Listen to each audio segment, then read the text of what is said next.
spark, a shadow wish into the dark.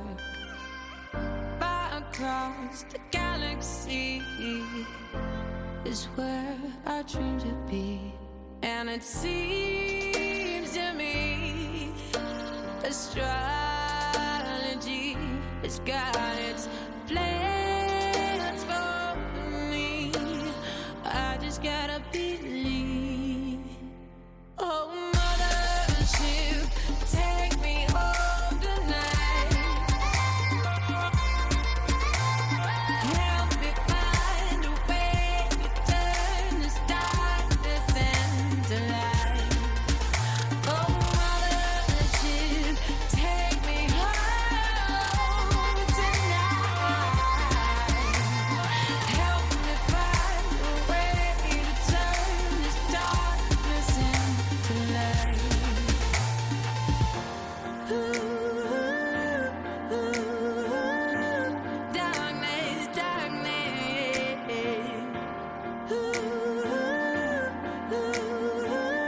Into the light.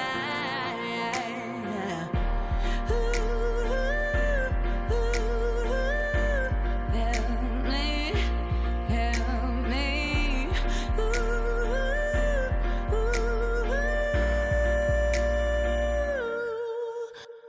Mothership, take me home tonight. Help me find a way to turn this darkness into light. Oh, mothership, take me home tonight. Help me find a way to turn this darkness into light.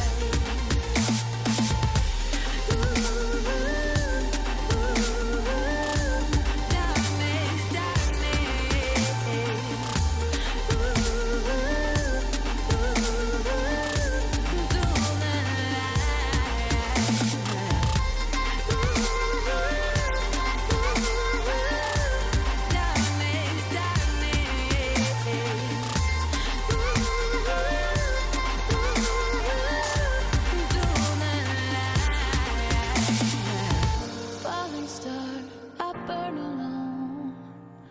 Got a heart without a home.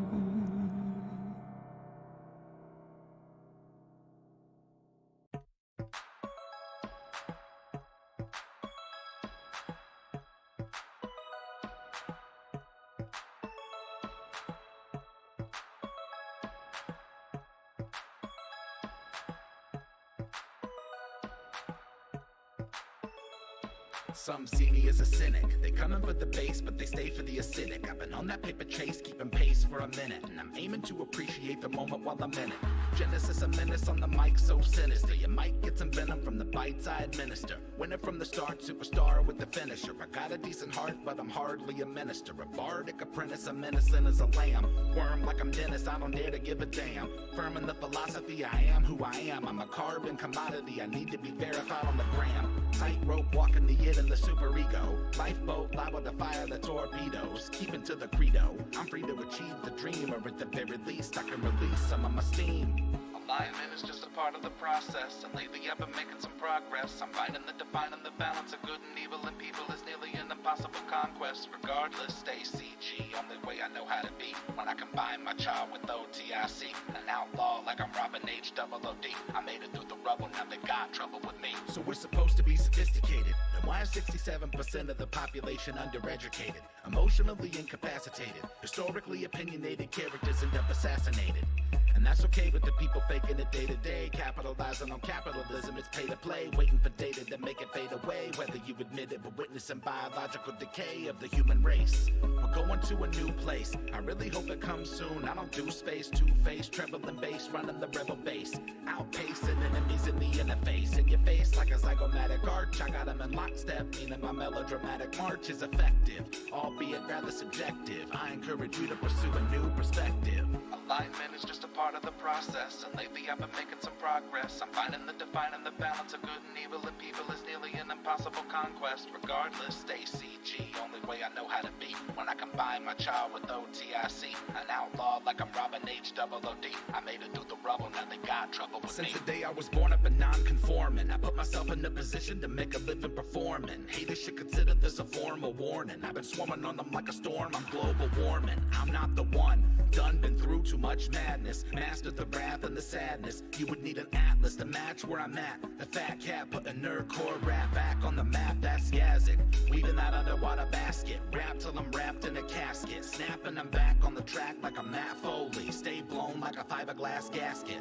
Gassed up, I'm a maniacal minotaur. Try to hit me with your best shot, Pat Benatar. Try to get me on that guest spot, but I stay on the lab, and that's where I'ma be until they put me up on the slab. It's magic. Alignment is just a part of the process, and lately I've been making some progress. I'm finding the defining the balance of good and evil in people is nearly an impossible conquest. Regardless, stay CG, only way I know how to be. When I combine my child with OTIC, an outlaw like I'm Robin H-double-O-D. I made it through the rubble, now they got trouble with me.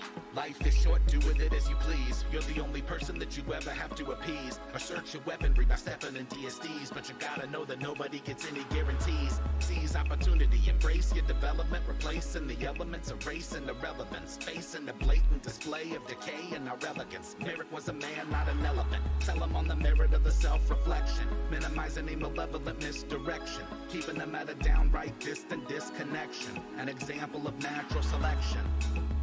And I might be slightly erratic. Ghost in the shell, I'm a light in the attic. And I'm quite the dramatic, a minute for the attention. Ready to ascend and transcend dimensions. Alignment is just a part of the process, and lately I've been making some progress. I'm finding the defining the balance of good and evil in people is nearly an impossible conquest. Regardless, stay CG, only way I know how to be. When I combine my child with OTIC, an outlaw like I'm Robin H-double-O-D. I made it through the rubble, now they got trouble with me.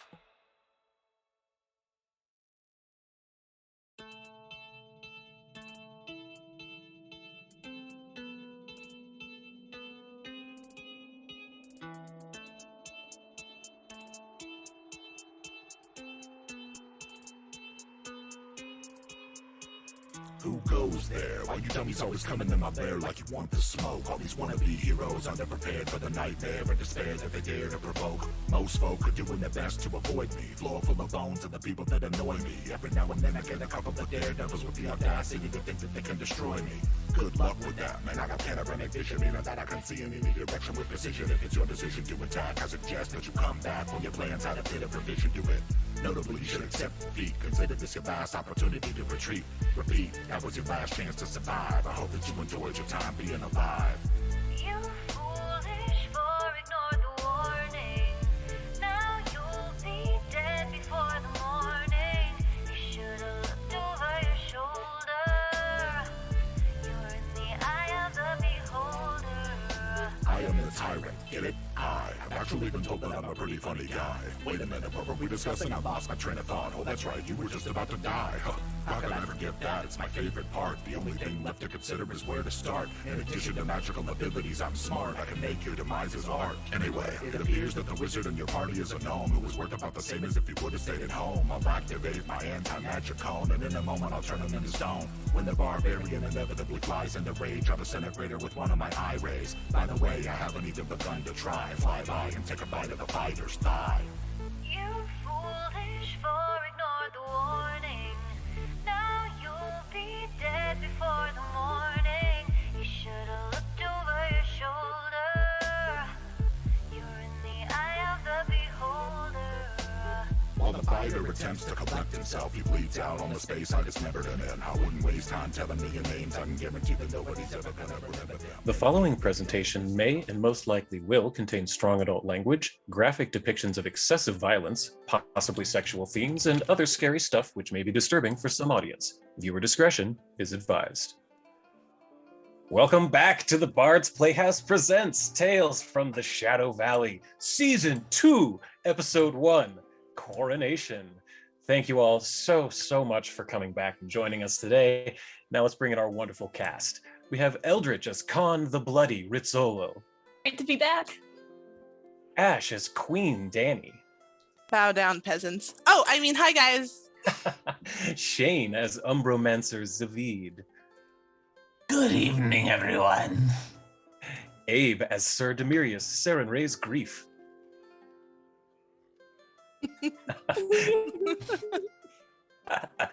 And introducing Elliot as Reese. Hi, what's up? I'm Elliot. Thank you. We're glad to have you here. Glad As to be always, here. I'm Lumbee Bronzearm, and I'll be your DM for today. Last season on Tales from Shadow Valley, Lux et Umbra had set out to the country of Isker, chasing leads as to the whereabouts of Dani's long-missing siblings. Along the way, they used their influence to spread the word of the coming apocalypse, the Conjunction, an alignment of all the planetary bodies in the solar system, a rare opportunity for the dark gods Ergothoa, Lamashtu, and Nyarlathotep to strike. Magics will grow strong and chaotic. Beasts and elementals will become feral and aggressive. Wars will break out and spread. These dark gods seek to release Rovagug, the rough beast, from his prison deep beneath Galarian to devour all of existence. But not if Lux et Umbra has anything to say about it. Their clues led them to the quaint village of Aberton, a farming community known for its apple orchards, rustic market, and kind residents. On the outskirts of town was a massive big-top tent. The circus was in town. While out adventuring, Con had not heard that her parents, Veronique and Frankie Rizzolo, had finally achieved their dreams to break out on their own with their very own circus of wayward wonders. The cheerful reunion was quickly blunted when it was clear someone was trying to sabotage the grand opening night. The ringleader, Thunder, had been murdered, but the show must go on. Lux et Umbra searched for clues during the incredible performances, ensuring no one else was hurt, and the opening night was a rousing success. Chasing down the murderer to a barn outside of town, the group found whodunit, a halfling named Nemia Bramblecloak, a druid from a hermitage of Gozray worshippers. Her mind had been controlled by a name that, until now, everyone thought was a fairy tale. Ilkana Alenor, the White Mother of Isker. Delving within the druid's lair, it became clear the sinister forces were at work. Beasts corrupted with demonic magics attacked on sight, flanked by mindless undead druids surging with abyssal rage. Deep within, signs were obvious that the druids had been manipulated to experiment and create an army of necro-demons for Ilkana and her master, the demon lord Shax. Having freed Harlock Hamdeal, leader of the Hermitage, from Ilkana's control, Lux et Umbra was led to the entrance to her lair. Far below, in a long-forgotten dwarven sanctuary, it was eerily quiet. Around her traps they slipped, finding treasures and precious information, maps and clues about the other missing Erion siblings. Within Ilkana's innermost sanctum was her summoning circle and her magical focus, Prince Eredril Erion, Dani's brother. The entry closed itself and trapped Lux et Umbra inside the ritual chamber. Up from the unholy pool of roiling blood rose the White Mother of Isker herself, Ilkana Alenor. A fierce battle ensued, but Lux et Umbra ultimately triumphed and took the Banshee's head as a trophy. Can they find the remaining two Erion siblings and save Galarian from the Conjunction? We'll find out this season on Tales from the Shadow Valley. So we're happy to have everyone back. Welcome. We're so glad we're finally here. So I think where we start is the town of Druma, hometown of Dani Erion and Demirius Altherona, two of our own here. It's a brisk, chilly morning in winter. The sun is just coming up. Today is the day. It's Coronation Day. All of you have been looking forward to this for quite some time. Preparations have been made. The city is abuzz. The first one I'm going to focus on just for a moment here, just for a quick moment, is our newest comer. In the back of a wagon, you've been traveling for days. In your hand, you hold a piece of paper telling you of the coronation of one Daniela Erion of Druma, a name that you, Reese, have not heard in many years. A name you've not thought about it. Well, a name you have thought about many times over the years, but not one you've heard. The fact that you've even seen this name printed in public has shocked you because of what you know about the illegality of her name. But the curiosity got the better of you, and you traveled across the lands to the town of Druma. It looks different than you remember. The gates are wide open, for one thing. People are moving in and out on horseback and on foot, not being troubled by guards, not being harassed for their papers. People are coming and going as they please. And that's where I'm going to switch over just for a moment. I want to now switch to Zavid.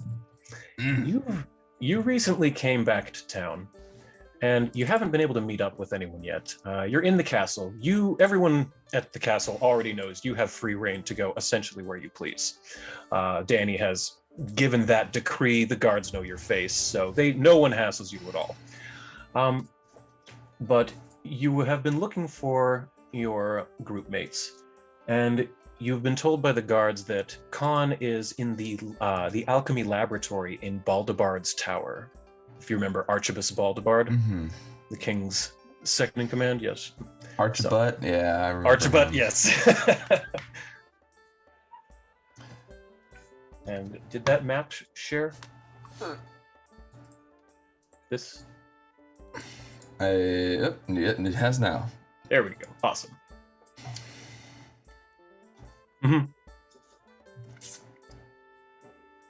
So as you're walking in, you remember this place. It hasn't changed much since you first discovered this here after Archibus's death, because you haven't really had time to go over this stuff with kind of a fine-tooth comb. But the little bit of downtime that y'all have had, it's allowed you to be able to go through the notes and this laboratory a little more efficiently.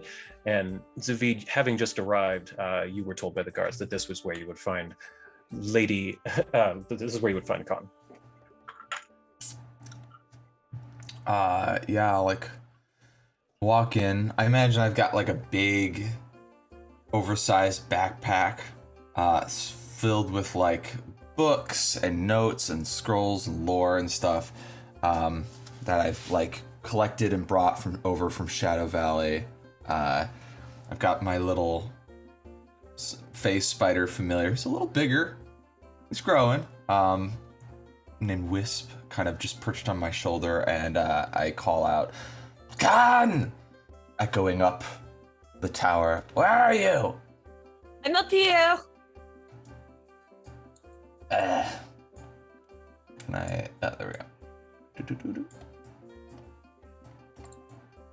I forgot how to do stuff on Fantasy Grounds. Yeah, as you're going up, I'll move you over to her in a second. But as you're going up, you get to this floor, the second floor, and this confused you and surprised you and shocked you the first time you saw it, but you didn't really understand what was going on.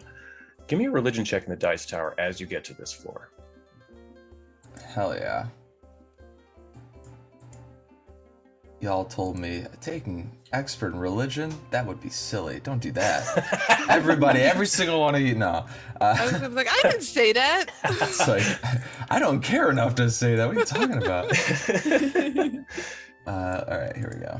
I had to uncover my dice tower, so now let's throw that in there. Yeah, it always gets moved for some reason. Oh, that was not in the tower. Yes, it was. It was. I'm sorry. I forget that I get to see it, but y'all don't. Okay.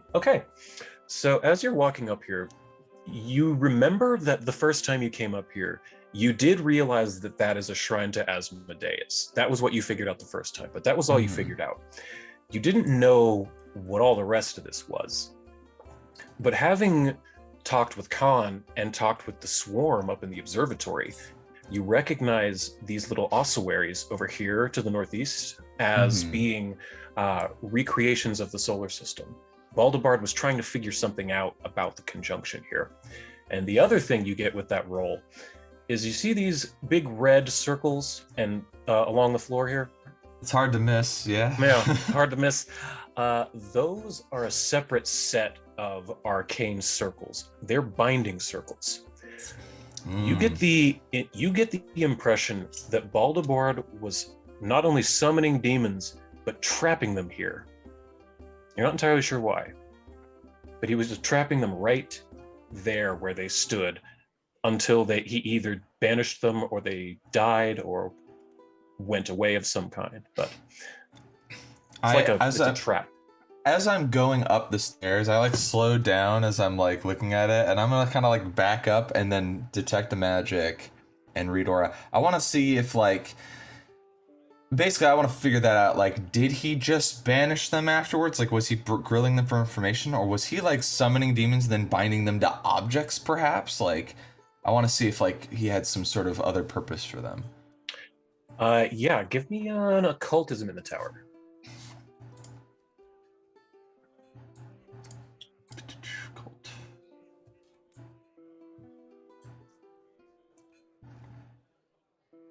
Okay.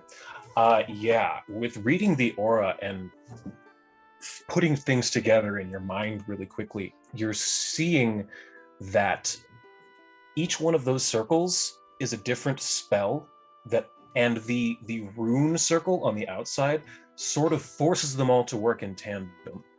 What this is, you're slowly piecing together, is he would summon a demon, trap it here, within a zone of truth, and then he would compel it to do things, and then it would ultimately banish. Okay. And if I said demons, I meant devils specifically. If I said demons, I spoke incorrectly. If I said demons, I meant devils. So we knew that Boldebard was a bit of a conjurer of cheap tricks in the sense that he wasn't himself a very high level caster. So I'm starting to gather that he was using devils to do his like legwork and stuff. Like, hey, I need you to put an enchantment on this item. Like, fuck you, fine. All right, bye.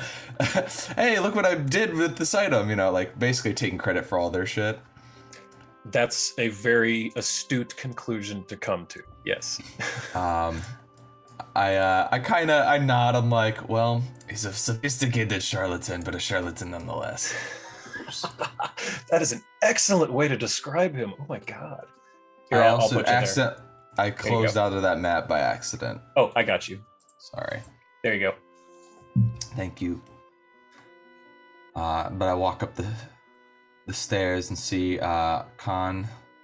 What is Khan doing at this moment? Meticulously pouring some new potions into these like little acorn-shaped potion bottles. What are you making there, Khan? Let me remember what things I have. It's been a while, gamers. It has. Khan, when was the last time you slept? I have coffee with me here. That'll help. Look. Are you really in any position to judge me? Yes. I can judge whoever I Not want. from where I'm standing. I look at your feet because I don't understand that turn of phrase. Like, what are you standing on? Let's say that these are bottled lightnings. So, the liquid is kind of just zapping with electricity. I pop a cork on the bottle. Ooh, okay. All right, I see what you're doing. I open up my big ass bag and I start pulling out a bunch of junk. Or it looks like junk. Though I maybe with a crafting eye as yours, you could see the potential of these this materials and stuff. I'm like pulling out ropes and like clamps and like little metal bits and bobs that can kind of like fit together. As I'm like kind of clearing off a little space to like kind of like put it all out, I'm like, so I understand that you make a alchemist fire and then the kinds of explosives. Mm-hmm. Yes. I have come up with a snare that might be able to utilize them.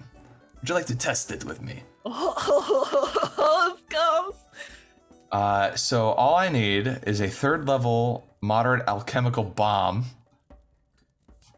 I got you. And I can make a snare called a bomb snare using your alchemical ingredients or your creations. Nice. I'll send a link to the Discord just so like you can reference it to well, but basically, we can work together to make really cool traps now. I actually have that in Potion of Fantasy explode Grounds, your bones. so I will add a couple of those to your inventory, Zavid. Yeah, so we can do bottled lightnings, but we can also do acid flasks, alchemist fire. Basically, the damage is always the same, but the type can change on depending on what you make. I'll give one to both you, actually. Can Khan use snares, or can anyone use snares? I think anyone can set up a snare if they make a check. I think you have to have snare crafting to like build a snare. Unless building a snare is setting up a snare. I think that's actually the same, maybe. I think it's the same thing. Okay, so I'll just give them to you then. So Yeah. I'm giving you 3 bomb snares there, Zavid. I like to think Okay. that Zvid pours out all the items on the table, and then Khan just like takes a hammer, and then it's like the Animal Crossing building noises. And then Yeah. boom! Da-da-da! Explosive snare. Khan, give me a crafting check in the dice tower, please. It's not for that. Will do. That's easy enough. You don't need to check for that. In the dice tower. Yeah, oh well, my bonus is real high. Mm-hmm. Aren't you a Can you just go master to- now? Yeah. Okay. I know the dice tower is supposed to be for secrets, but I have to tell you that number one, you just got a nat 20 for a total of 41. You just rolled a 41 crafting. Jesus.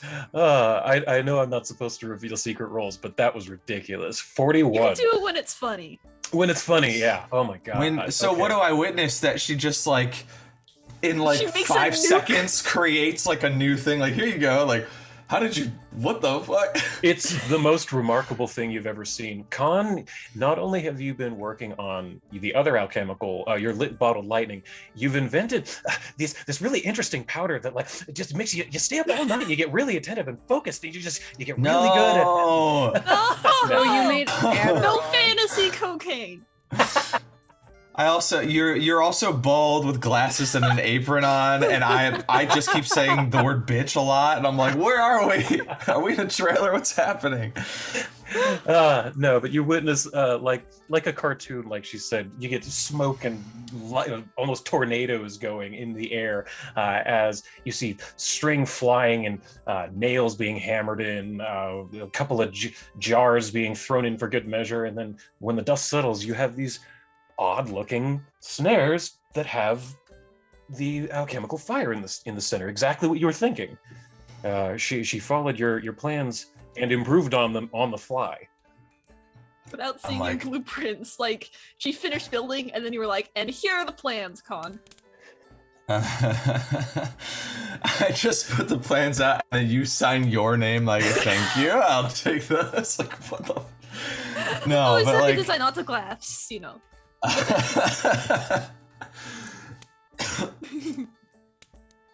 So just for my context, what kind of animal is Khan? Oh, Con is a brown rat folk. Oh, I guess this I would be a good love time that. for the two of you to describe yourselves. Yeah, Oh yeah. So yeah, Khan, go ahead. go ahead. yeah. Con is a brown rat folk, with very shiny eyes, green shoulder cloak, and leathery armor, and also presumably a little apron to protect all that from alchemical reactions. I love. I mean, you've got like rubber gloves and mad scientist Yeah. goggles on. I'm guessing. Excellent. And then what about you, Zavid? Zvid is when Zvid was first discovered, he was in ratty, soiled clothing, hadn't showered in a long time, coming up from like the Underdark and wandering around, kind of messy hair and also and just kind of like fidgety. Nowadays, Zavid has a glow up in his wardrobe, but is still hunched posture and just sort of like kind of like weird, like very weird, sort of like almost like he has this aura of paranoia about him. But he has his hair is still a messy white tangle with kind of ashen dark gray skin that sort of like resembles like rubbing a piece of charcoal on like a wall, like that sort of color. And his eyes are pale yellow. His irises are so like light in color that they almost fade in with the whites. Only when you're like close up do you see that he does have irises and pupils that kind of move around. But he he's very gaunt and gangly too. He's got he's a fetchling, so fetchlings have these long, like weird limbs that aren't quite the length of like a human's limbs. Very odd proportions, but he's looking at your handiwork, Khan. He's just like, this is exactly what I expected you to do, and somehow I am still surprised and impressed. Great work. Well, any times of these. But I'm not only here for that. And pulls out, kind of looks around. He says, I think we're safe to do this here. Pulls out a glass case that's has like runes inscribed onto it, like religious runes in various languages. And on the inside of this case is a familiar face. Is the head of the Cana the White Mother, who is in suspended animation within this sort of like jar. It's like, the cool thing is, and I like shake it, and she just stays in the center, like doesn't like move around. It's like, I even got the magic to keep her in place so she doesn't rattle around. So what do you want me to make out of it? Oh, no, nothing, but I have been using this as a bit of an advisory piece, and I've come across some truths that I wanted to share. And I kind of set it down and kind of pull out a little notebook.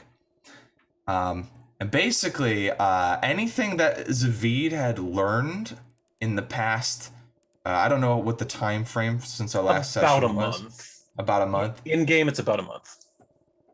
Basically, he's like going into each and every point that he has sort of gleaned, and then what his theories are about those points, like the nature of divinity and like all sorts of like real extraplanar type nerdy shit. But he's like trying to connect that with what we know about, or like what he knew about the convergence, but he expects that Khan and whoever's like stayed here in the castle knows more about it because they've got the sort of astronomy stuff to kind of like measure and like might have more insights on that. He wants to basically like, let's combine our knowledge here and get a unified theory or something. Yeah, is there any specific points you want me to go over with her or bring up? Or is there anything you want to know that you would know that you, Shane, don't know? I guess. I mean, I asked her like my personal questions about like necromancy and stuff, but I think I kind of wanted to know more about like what were the exact plans of her patrons, her gods, right? Like Urgathoa and all them. Like, what exactly were they planning during the convergence? What were the steps? Because we want to foil them, so we need to know where we need to be to do that. Basically, the why of the plans, she didn't know. Or the ultimate goal, she did not know. Shax kept her completely in the dark for that. But the how, she knew. The how was that the original plan was to kidnap all of the Aryan siblings, get them all into one spot, and then use them as one big focus to open up the pit of Gormuz and release Rovagov. She had Eredril, and she was trying to find the others. That's why you found that map and all that research.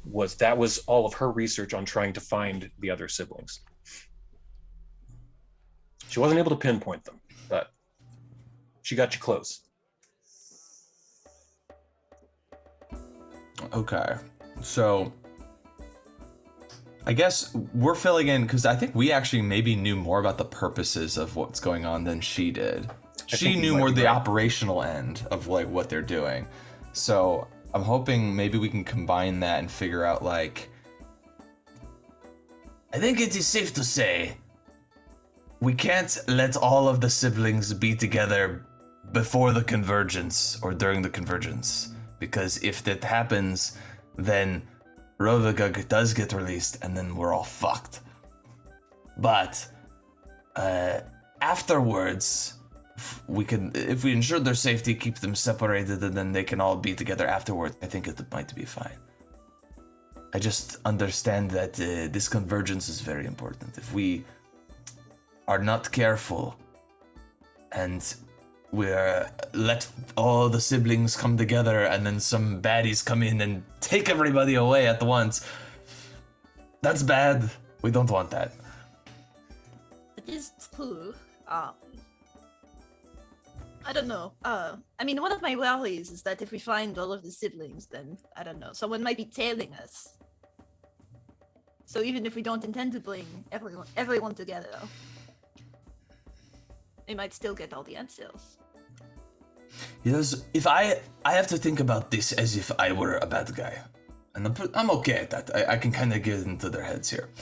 If I were an evil god wanting to summon the rough beast to the world again, I would look at who the siblings are. There are 3 that have been separated. They are the eldest, but they are sort of, at least one of them, the brother, was already kind of in their control. The other 2 are like lost to us. The one who is not lost and who is the most active and moving around is Dani. Knowing that Dani is moving around and trying to make an effort to stop my plans as the evil god, I would do everything in my power to get the other 3 siblings away from her and just trust that she's going to go and rescue them. Because then she'll come to me, wherever I need her to be, right? That is true. It's the least amount of effort for me than trying to actually capture her. So I am not actually afraid they're going to try and take Dani, because I think they will try to provoke her to rescue her siblings, because that is one of her goals. So I think what we need to do is make sure that they can't get the siblings, because if they can't get the siblings, then their plan falls apart.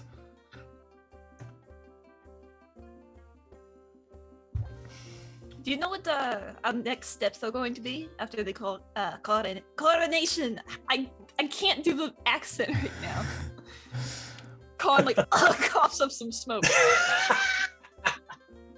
I think we are going to travel to the land of Osiris across the sea. That, or we might go into the mountains. I know there are some orc bands there, and some one of the siblings is supposed to be there. It depends. I think we need to all get together and talk about it. Mm-hmm. I have been memorizing the map of Osiris, though I'm excited to travel there. I think now we're going to switch gears. That's a good spot there. Mr. Altherona, Sir Demirius, you are also in Druma. You've been here for a little while. You've been staying at the temple with Amarind and taking care of business at the new church. Well, the old church, which is now the new church. So I'll give you your map here. And anyone who wants can close out the Baldebard's Tower map. Did you get that there, Demirius? That map?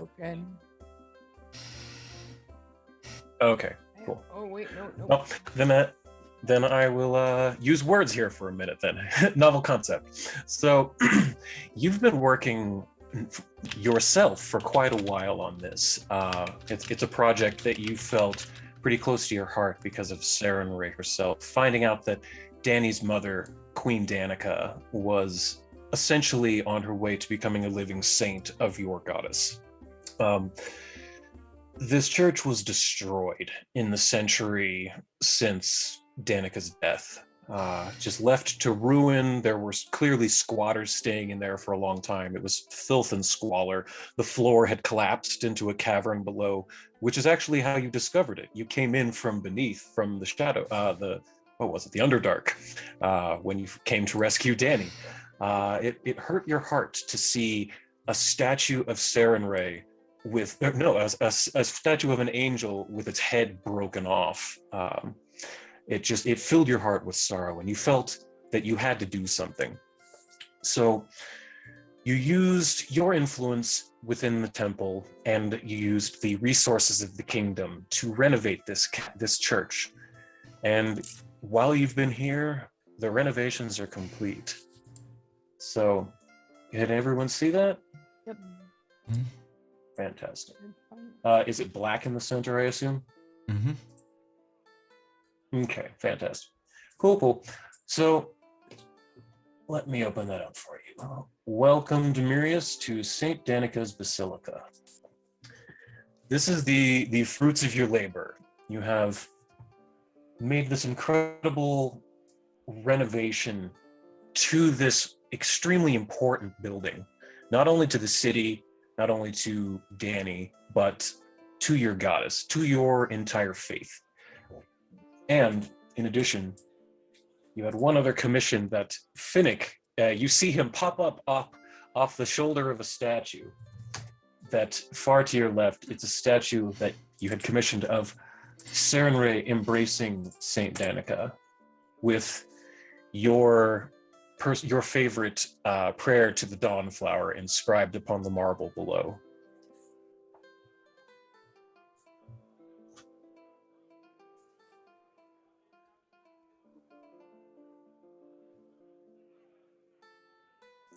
Oh, Sir Demirius! Hello. So good to see you. Glad you can be here when we finish it up. Look, I'm just putting on the last finishing touches on the top here.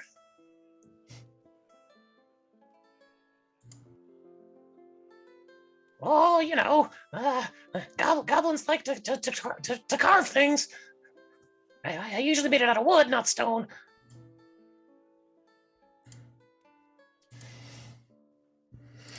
Oh, thank you, brother. It was your doing that brought me to Druma. Opened me to the Dawnflower.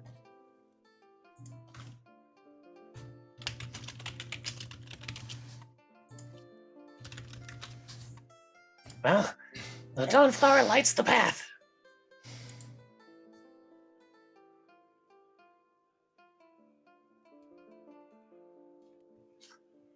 Yeah, wait, hoping so too. Grand opening should be in the next couple of months. We can finally start to get the holy people in here to read the books and help the needy. Yes, we do good. We do well and good.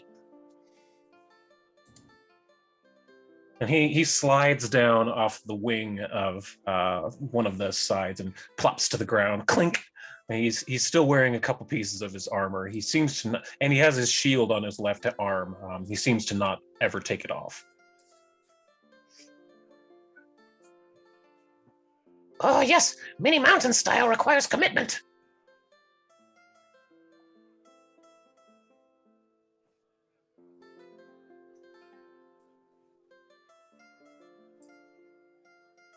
Of course.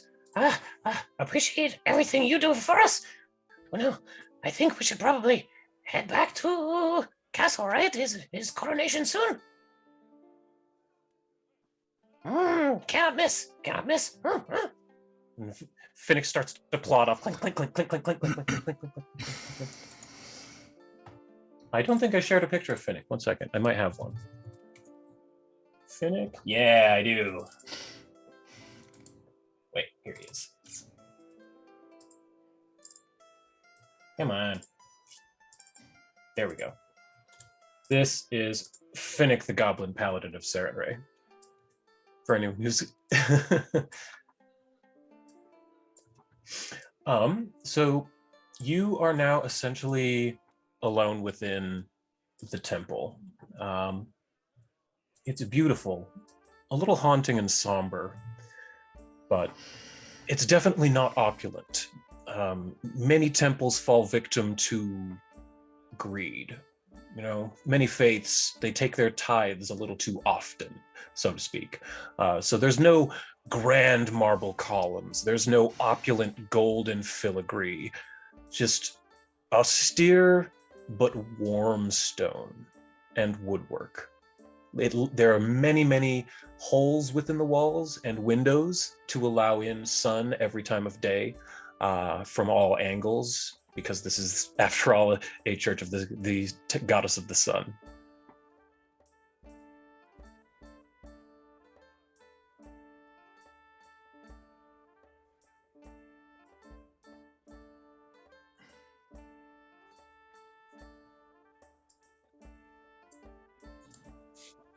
Absolutely. All right, let me see here. Let me go over to Dani next. Oh, I'm breaking fantasy grounds. Oh, there we go. It's good. So here is this one. So moving over to the throne room of Druma. That's a hard one to say. Throne room of Druma. Dani, you're sitting and having breakfast with Lord Maris in the throne room. As you can see on the map, all of the treasure and gold has been picked up, organized, accounted for, and distributed according to your wishes. Glaric and Lumbee did a good job in here with all of their accountants from Corvosa and the Church of Abadar. But Lord Maris greets you and sits down to breakfast and says, "Good morning, Your Grace." And she is like just like with a bowl of cereal, like a mouthful as she's going over like a necromancer book that she took from Zavid. Light reading today, Your Grace. I found this really cool spell that I was talking to Zavid about not long ago, and I can do this weird thing with my mouth. It's really reading into it. What's up? Fascinating. Might I join you, Your Grace? Yeah, of course. Oh, wonderful. And Maris sits down next to you. Clink. She's got plate armor, a decently long sword at her hip, long blonde hair, tightly pulled back. And again, I have art of Maris. She wears upon her chest the crest of Druma, the purple and silver with the honey badger, which is the animal of the kingdom of Druma. Her mouth is tight, but she looks happy today. And she says, "Today's the day, I suppose." It's Coronation Day! Been waiting for this a long time. I would have thought it would have happened sooner, but your father, rest his soul, died much later than anyone anticipated. Yeah. And she just takes another mouthful of cereal. Yes, Cool. I have sent for the rest of your group, and they should be here shortly. But so we will be taking a chariot to the town square, because before the actual ceremony takes place, there is the parade through the town. There's a parade for me? Of course. That's so weird. At your request, we have not gone with the full pomp and circumstance that your father had at his coronation, but there is a proper parade. There will be the people will be allowed to see, though, at your request. It is not a closed affair. Okay. Was it really that much of a show? Was he that much of a show pony? He wore a wig with individual hairs made out of strands of gold. Oh God! I have so much to root out and do, and this is gonna be hard. What if people associate me with that? God, my dad was so cringe. He's very that. For 100 years, he was the most cringe. Oh God, how cringy is that? I can't wait to tell Khan about it. There are many things you do not know about your father, my lord. Dani, Maris, you don't have to do that whole thing. Legally, I do, your grace. As steward of Druma, I must respectfully refer to you as your station. Thankfully, I do not have to refer to you by your entire title and name. It's a lot. It's a lot, yes. Okay. When do we leave? I wanted to go check on brother and make sure he's Yes. fine as he can be. Eredril, he's a strange one. Not quite what I remember. Always such a bright boy, but the things that have happened to him, it's horrifying. I cannot imagine. Yeah. Oh, speaking of, do you know anyone that can help us with these issues? Because I feel like he should probably speak to somebody. I should probably speak to somebody. Oh my god, what happens if we get all the siblings together and we're all just bonkers? Well, trauma has lingering effects. Trauma. Well, can we get somebody for that? Is there somebody for that? Well, there are doctors and psychoanalysts among the kingdom.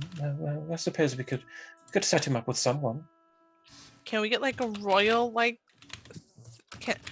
is therapist the right word? I suppose we could find one. Yeah, let's get like a royal therapist. That would probably do him some good, yes. I think so. The other day I seen him screaming at an orange. An orange? An orange. Huh. He didn't like snakes as a child. Well, this wasn't a snake, it was an orange.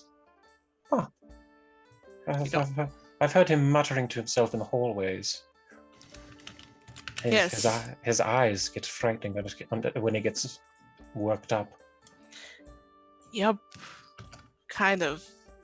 I wouldn't call it frightening. It's concerning, maybe. From what I hear, he should not even be alive. We all kind of have our stubbornness about us, I guess. That is the Erion way. Isn't it?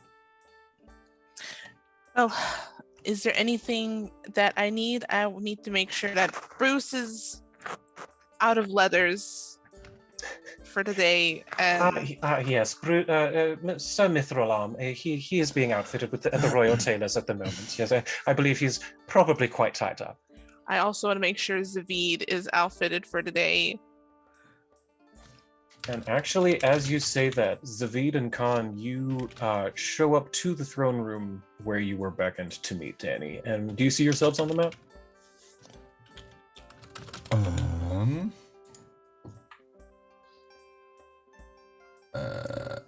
Yeah, I do. Yeah, sorry. I keep using the. I've been doing a lot of Roll20, so I keep pressing the wrong inputs on my mouse. And when she sees Zavid and Khan, she'll just like, oh, and she'll go up and hug them excitedly, as if she hasn't seen them in weeks, and it's only probably been like a couple of hours.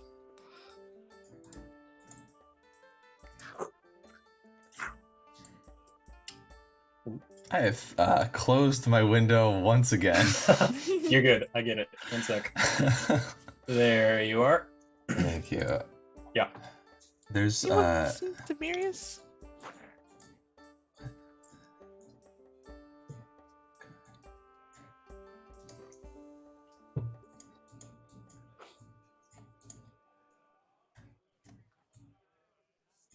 Sorry, I had some trouble at the door, apparently. I need to get that fixed. He breathed in a bit too many fumes in my lab. I trip over a chair. I'm like dressed up okay, still like traveler's cloak and stuff. Like not like fancy wear at this point, but I like don't look any better after tripping. Wow. There's a table here. I did not know that.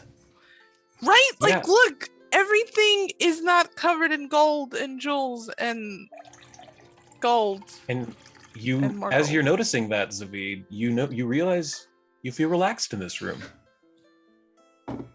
We've You feel done a fine. lot. We've done That's a good. lot of work. Yes, it is. It feels more like you've utilized function over the opulence and the form of it, you know, like these tables serve a purpose, the throne serves a purpose, like everything makes sense. I like it. Thanks. We changed the throne to like pink. It's kind of cute and it makes me happy. It is very you. Thank you. But you said that. Have we seen Demirius? No, I bet he's at his temple praying to Sarah and Ray and crying. Slamming his fist into the ground. I made him a shirt, Zavid. And she goes, yeah. I got him a shirt. And she goes, she like runs to her room real quick. It's a castle, so she's gonna run to the room as quick as she can, and she's gonna come back, and then she's gonna pull it out of a bag, out of the pink bag, and she's like, it's a white shirt that says "Simpin' for Saren Ray." It's real. It's real. Fully realized. It's finally real, Khan. It's finally canon. I go like, please allow me to gaze upon this magical artifact as I like look on it. And it's just like black lettering.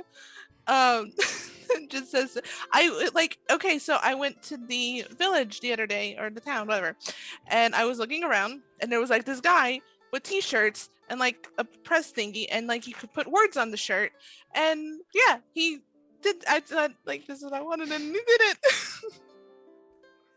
It's good, and it smells like cotton candy. That's amazing.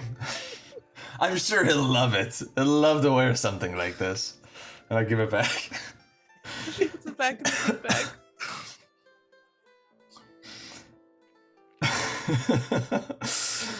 I just hear, like, we hear some crying, and it's like, ah! I wonder what that was.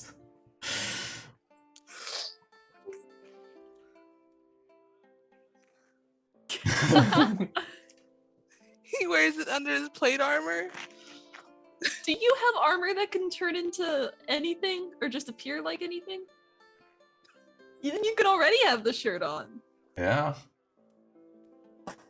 We go to give you the shirt, and then you're like, oh no. This is really thoughtful, but I already have one, you see?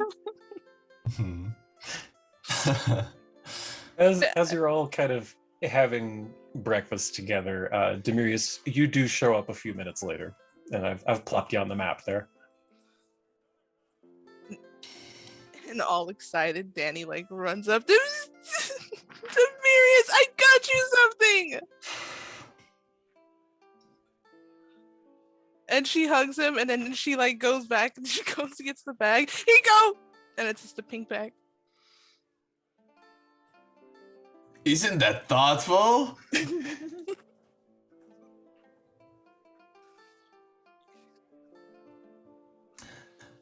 Listen, I don't know if it's not your size. At the very least, you can use it to wipe the tears.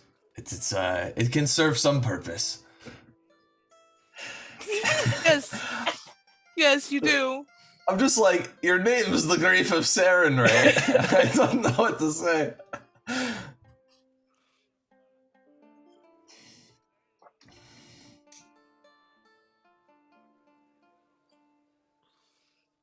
Shilin never does that to me. There's nothing wrong with crying. It's perfectly normal. It's a very healthy way to, express your emotions. And the emotions of your goddess, apparently. Do you ever cry for your god, Zavid? I feel like he would probably punch you if you did. He would smack the shit out of me if I cried. Well, if I cried for something that he thought was stupid, if I cry for something that he thought was, appropriate, he just laughs. He thinks it's funny. He finds people's sorrow enjoyable.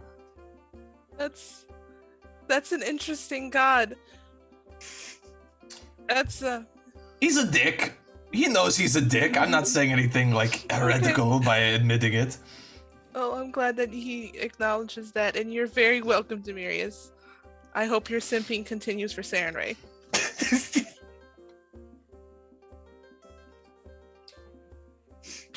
And Go.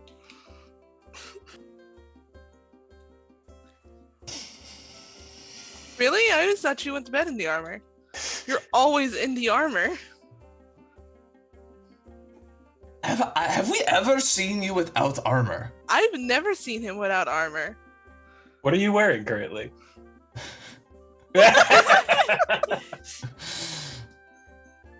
I feel like, you always seem so big. I feel like the armor's adding a lot to that. You're probably like very like normal proportions, but I always have this image in my mind of you're like this hulking man.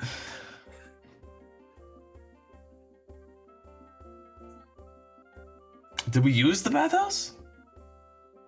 The We had a underground spa one. day. Oh yeah. Eladir, that's right. That's right. Was And I I there? like don't know that. think back on it, and he's just absolutely shredded. I'm like, no, he is a big guy. Actually, hold on. Oh. Gains for Sandray.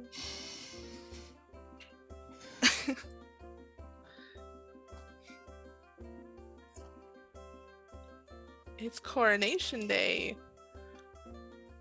I become queen. That's weird. It's really weird. Felt like just yesterday I was running with the wolves.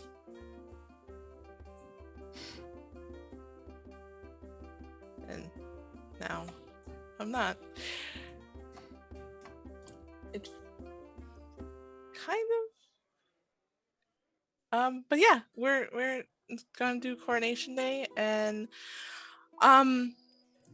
I guess after we're done, what is our plans? Where do we want to go? Are you gonna execute the prisoner in here for your coronation? What? No, of course not. Why would I do that? Is there anybody in there, Lumpy? Sorry, what?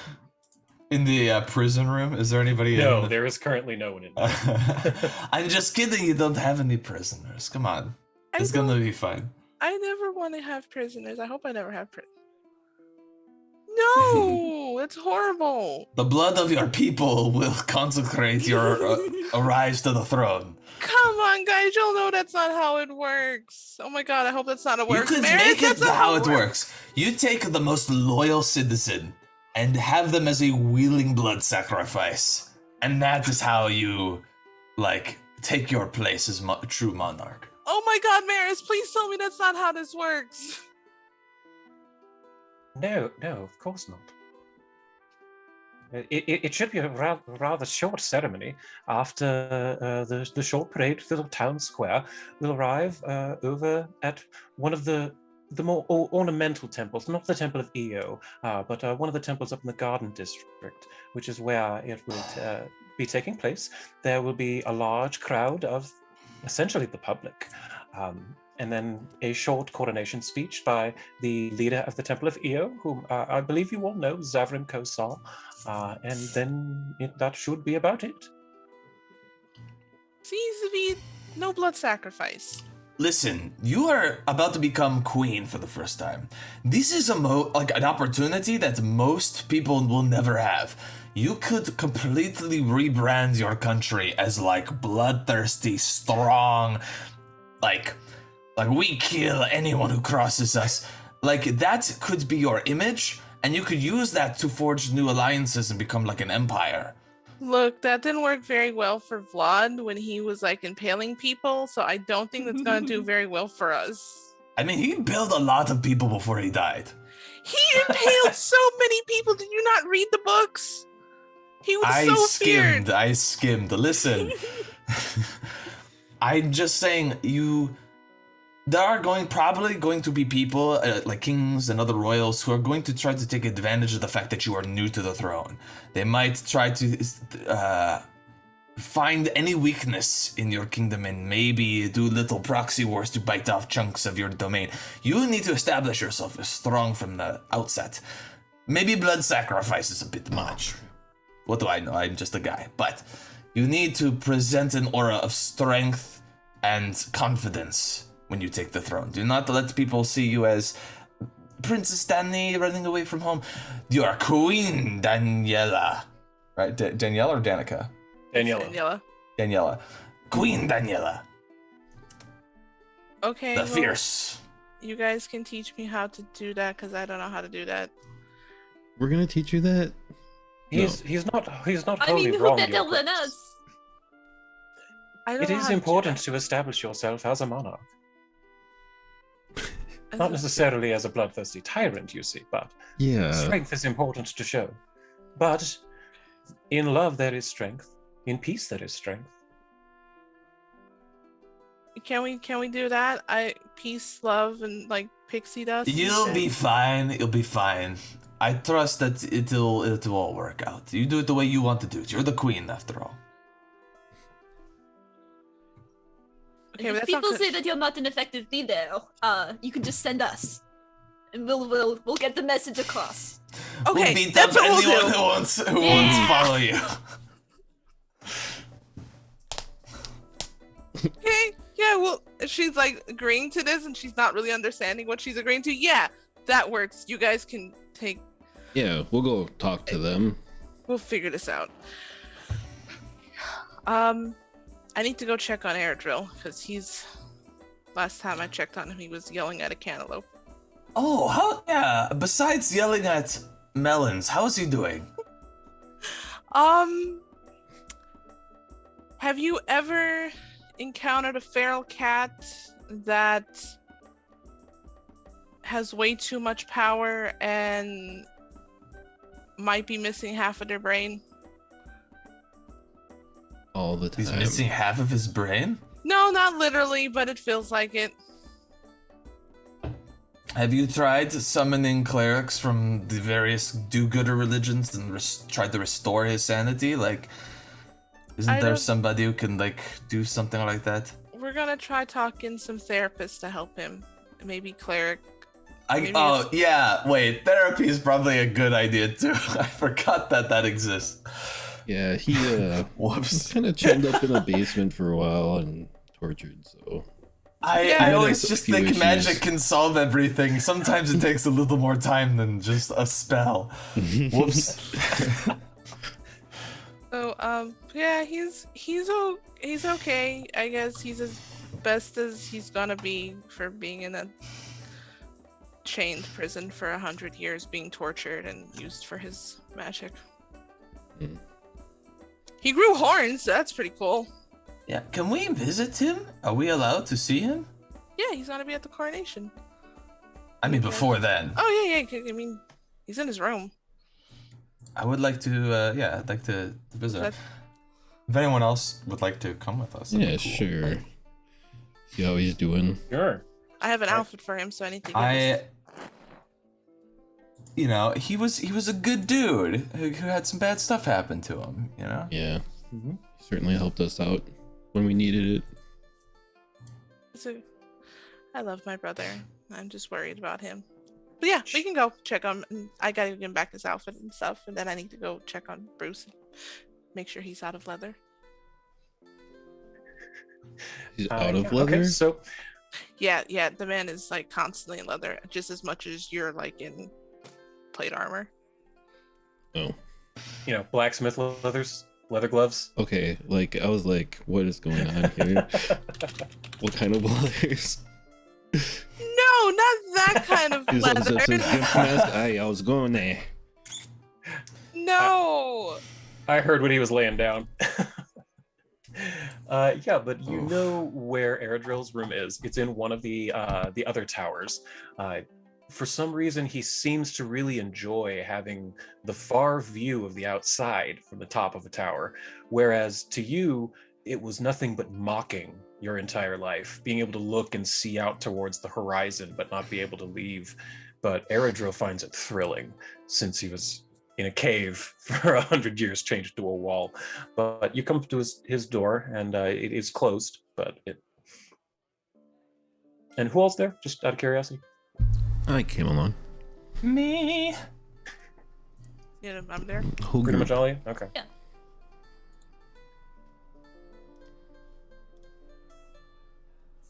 Okay, so He answers the door. Yes, who is it? It's the group. Oh, Danny. Visitors. Yes, of course. And you hear. Yep, this happens every time. Sway. And then the door opens, and you haven't seen him in a while. Only Danny's seen him, really. And he looks a lot nicer. His wounds have been mostly taken care of and healed. He's been cleaned up. His hair has been nicely braided. He's wearing the outfit that you had custom tailored for him, Danny. Here is Prince Erion. Ooh. Yes, in his coronation finery.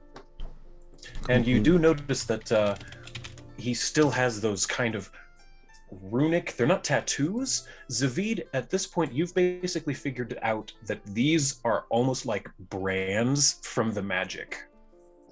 Can I make a religion check to assess, now that I've had time to think about it, I've done some research, and I asked a lot of questions of Ilkana's head, so I kind of know what she must have done to him.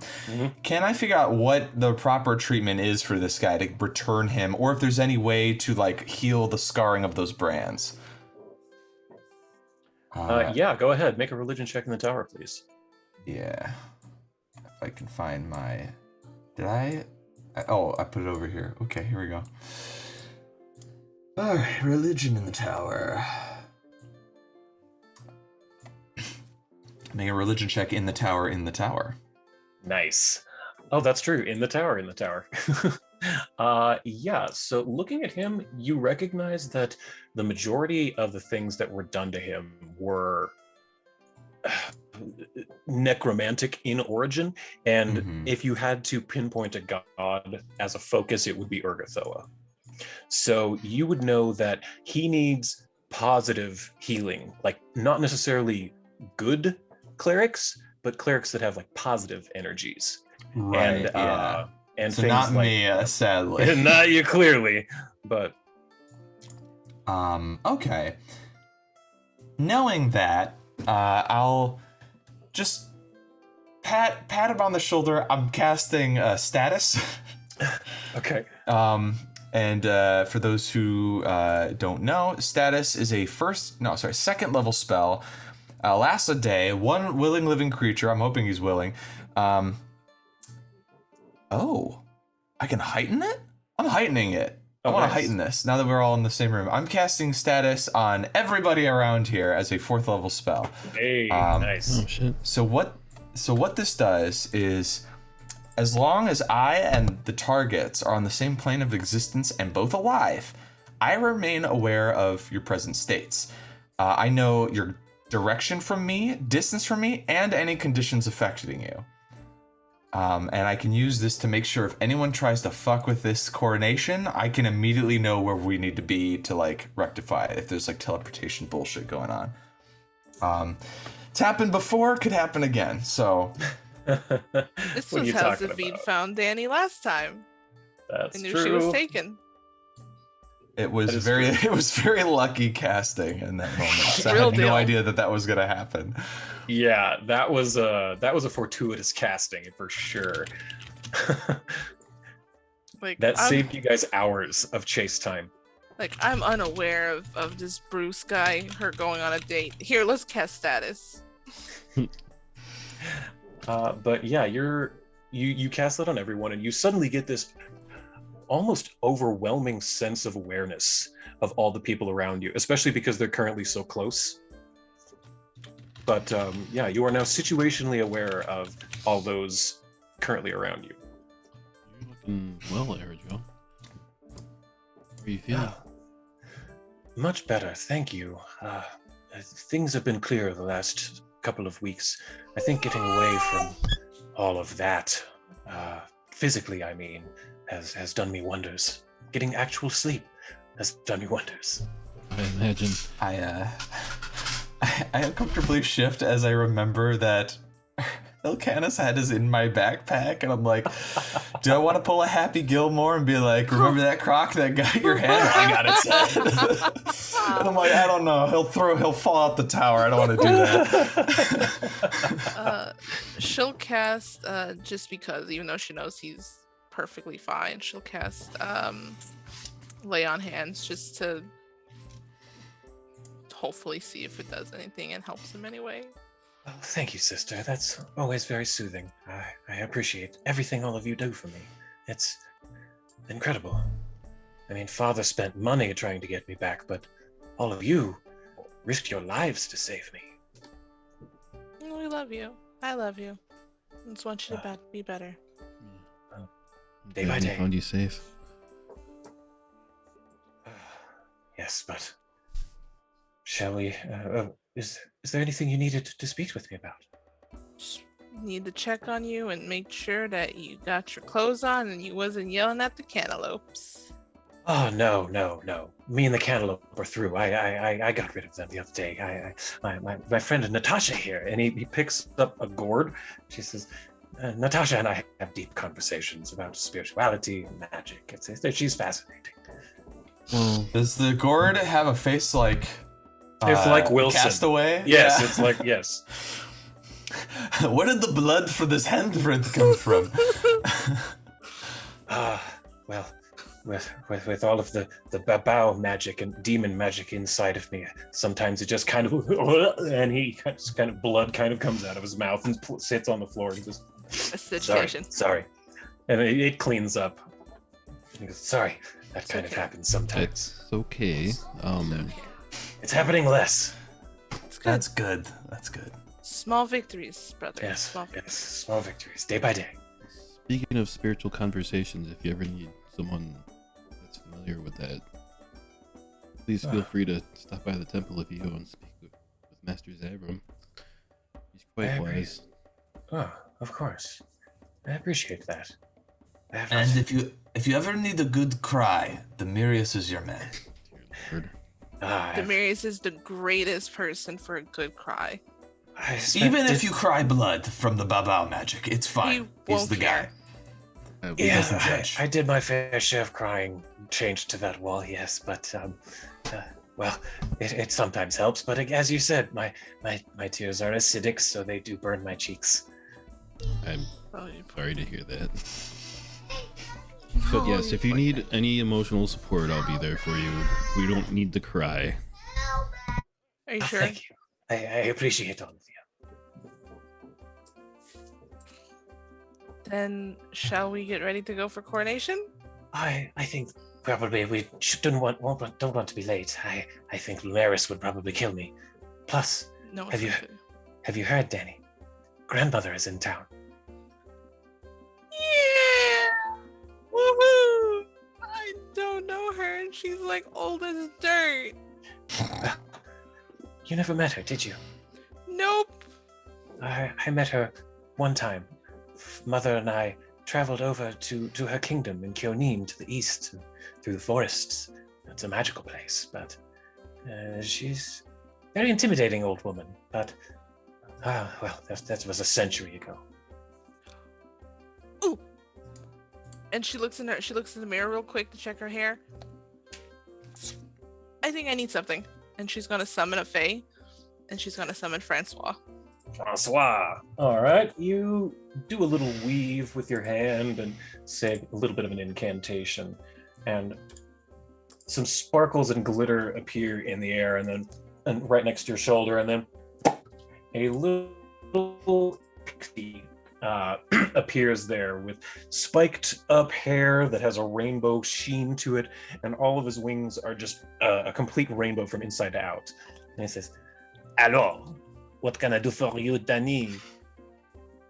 Hey, Francois, I need you to fix all our hairs. Just like Bon, oui. And Francois begins to flutter up and fly around. And first he is a whirlwind around your hair, braiding it into intricate little braids with beads, stones, and flowers mixed in with in all kinds of different intricate braids that intertwine all around. And he stops, takes a look, and goes, Bon. Then goes immediately flits over to Khan and says, may I touch your hair? You're muted. Yes, you may. One day I'll unmute my microphone. Oh, I recognize your accent. It is not unlike this. I cannot understand any of them. Huh? Wait, bon. And he begins to flit around, and you can see like bubbles starting to come out, like he's giving you a shampoo while he's flitting around, and he pulls a bunch of ribbons out, and there's ribbons in and down your hair, hundreds of them in tiny little bows, all the way down like to your arms, down into your fingertips, like bows and ribbons in your claw fur, all the way down. No. Please tell me they're purple. Bon. He flies over to Demirius and goes, no.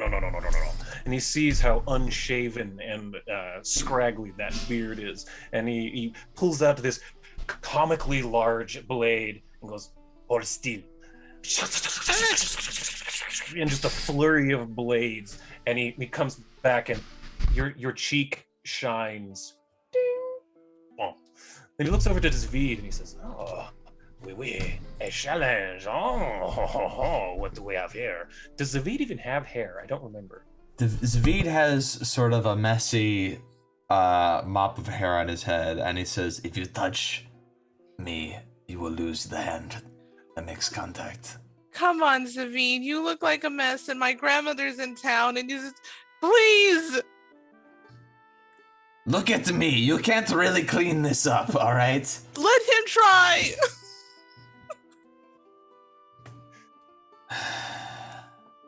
Alright.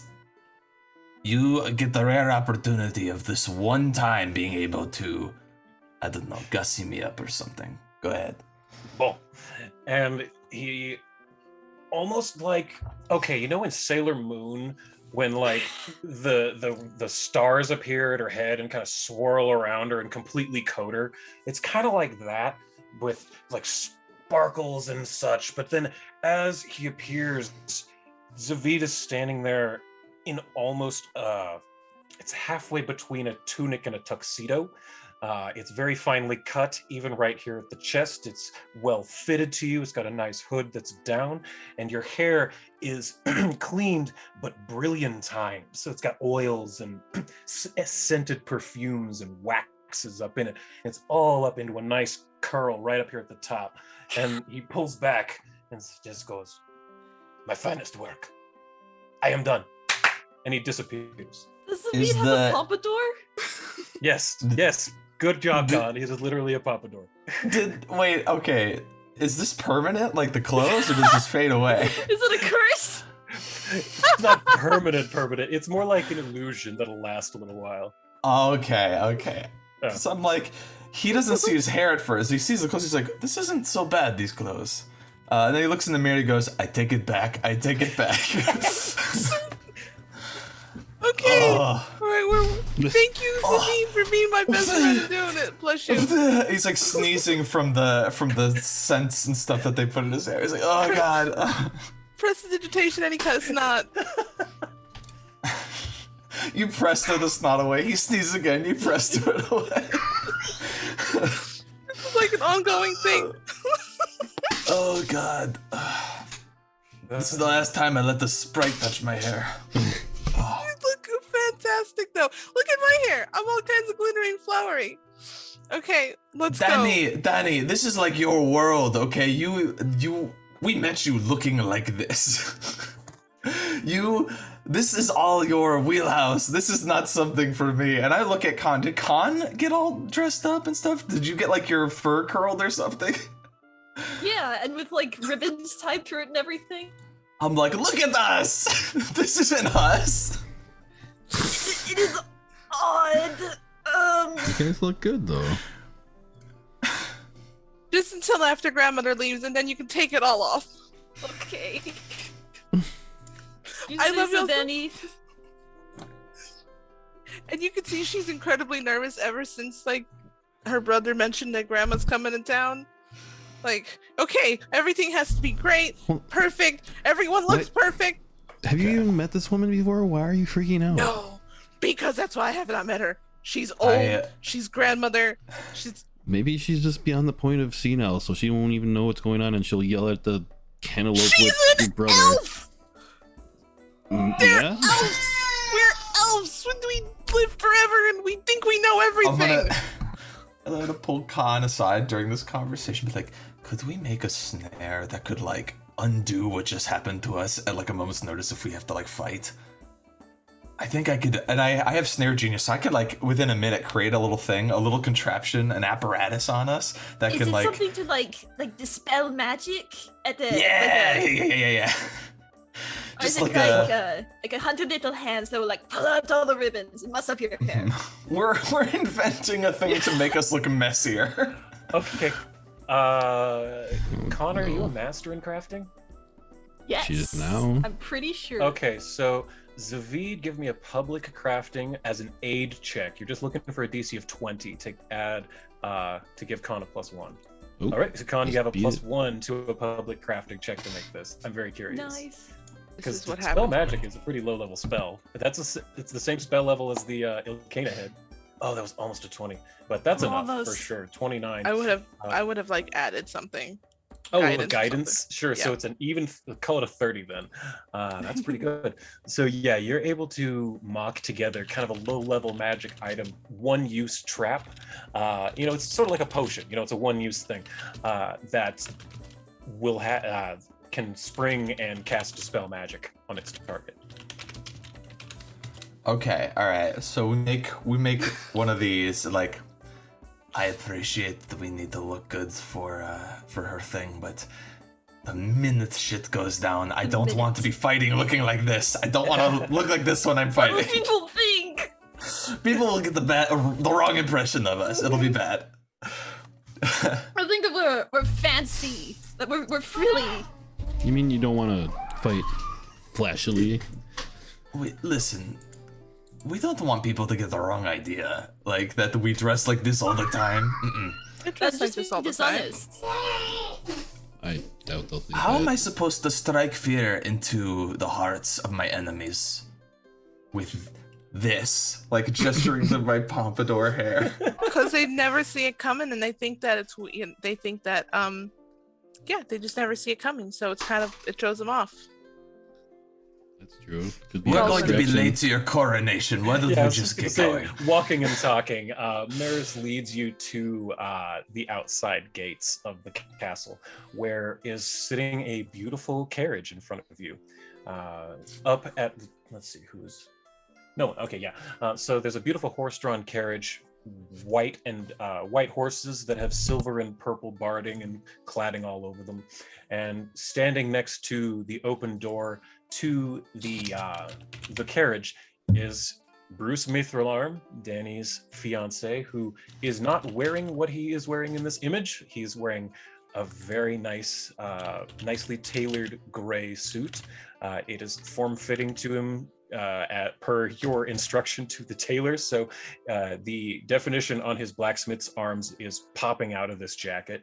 It's pretty clear he's kind of built. But he stands there and sees all of you and he smiles. And he kind of looks at you, Dani, and he looks to his left and he kind of gestures with his eyes. And what all of you see is a beautiful woman in a gorgeous emerald green gown. It almost looks like it's made out of leaves. Her hair is a flowing golden yellow, and atop her head is a golden crown with a large ruby in the center. She holds a green staff made of gnarled wood, and on her shoulder lies a small hawk. And she looks to all of you, and then she makes eye contact with you, Dani, and she says, "So you must be Daniela." Yep. And you're ma'am, Miss Grace, your Lord God, hi. Empress Talandia at Dasaril, but you may call me whatever you like, child. It is a joy to finally meet you. I'll slap Dani on the back to try to and make her chill out. And as you get closer, all of you notice, the first thing you notice when you get closer is her eyes look exactly like Dani's. Aw. But Give me perception checks in the tower, all for you. Sure. I hope I get a nat 1 so I could be like, you stole her eyes! Me as well, or no? Yeah, all for you. Skills. And Demiris, if you want it. Oh, in the tower. Oh shoot. Hiding. Oh yeah, it always hides under stuff. There we go. Okay. All right, there we go. We found it. Cool. Boop. There we go. All right. Actually, this makes a lot of sense. Zavid, you're the only one who notices this. Everyone, you notice quickly that her eyes do look just like Dani's. Ooh, ah. But everyone noticed that about Airdrill as well. It's clearly a strong genetic trait in this family. Yeah, big deal. But the thing you notice when seeing inside the eyes of this elf is that, normally when you look in someone's eyes, you see your reflection. Mm-hmm. You don't see your reflection. Looking into her pupils you get almost the same sensation as when you go into your trances. The black falling sensation when seeing in her eyes. There's a deepness to her eyes. It's not the same I'm not saying that she's a follower of Cabriri, but like there's just this deep depth in the blacks of her eyes. I would like to pretend like, oh, hold on, and go to tie my shoe while I'm down there. Cast Detect Magic? She's bedecked in magical items. This is clearly a powerful wizard. That I'm staff searching. is a wizard staff. Oh yeah, I'm searching for illusion. I'm like, No I want to illusion. read aura. Like, is she disguised herself? Is that why I can't see my reflection? Because I'm only seeing what disguise is showing in the illusion? No, you detect no illusion magic. You detect incredibly powerful evocation magic coming from this woman. Oof. Don't piss her off. Okay, got it. Dani will step forward and nervously do I hug? May I hug? Do we hug? Does this happen? How does this work? My child. And she steps forward and just embraces you fully. As she does, I flinch like she's gonna blow up. And she hugs her. It is a joy to finally meet you. I had been told all these years that you had died along with your mother and your siblings, but I've been overjoyed to find that Eredrill is too alive. She points to the Airdrill. Yeah. My sweet boy. And she goes and puts her hand on his cheek and he says, "Hello, Nana." She just says, "It has been so long. The world has been unkind to you, my child. But the future is bright. Now, shall we? Your Majesty?" And she steps aside to the open carriage. I think that's where we're going to go to short intermission. Yeah. Okay, so let's take about 5 to 10, then we'll hop back in. All right? right. Hope everyone will join us shortly. And, Hold on. we'll get- No chaos is All going right. to happen at all when we come back. Nothing bad at all. Yeah. Can't get up. What's up, Elijah?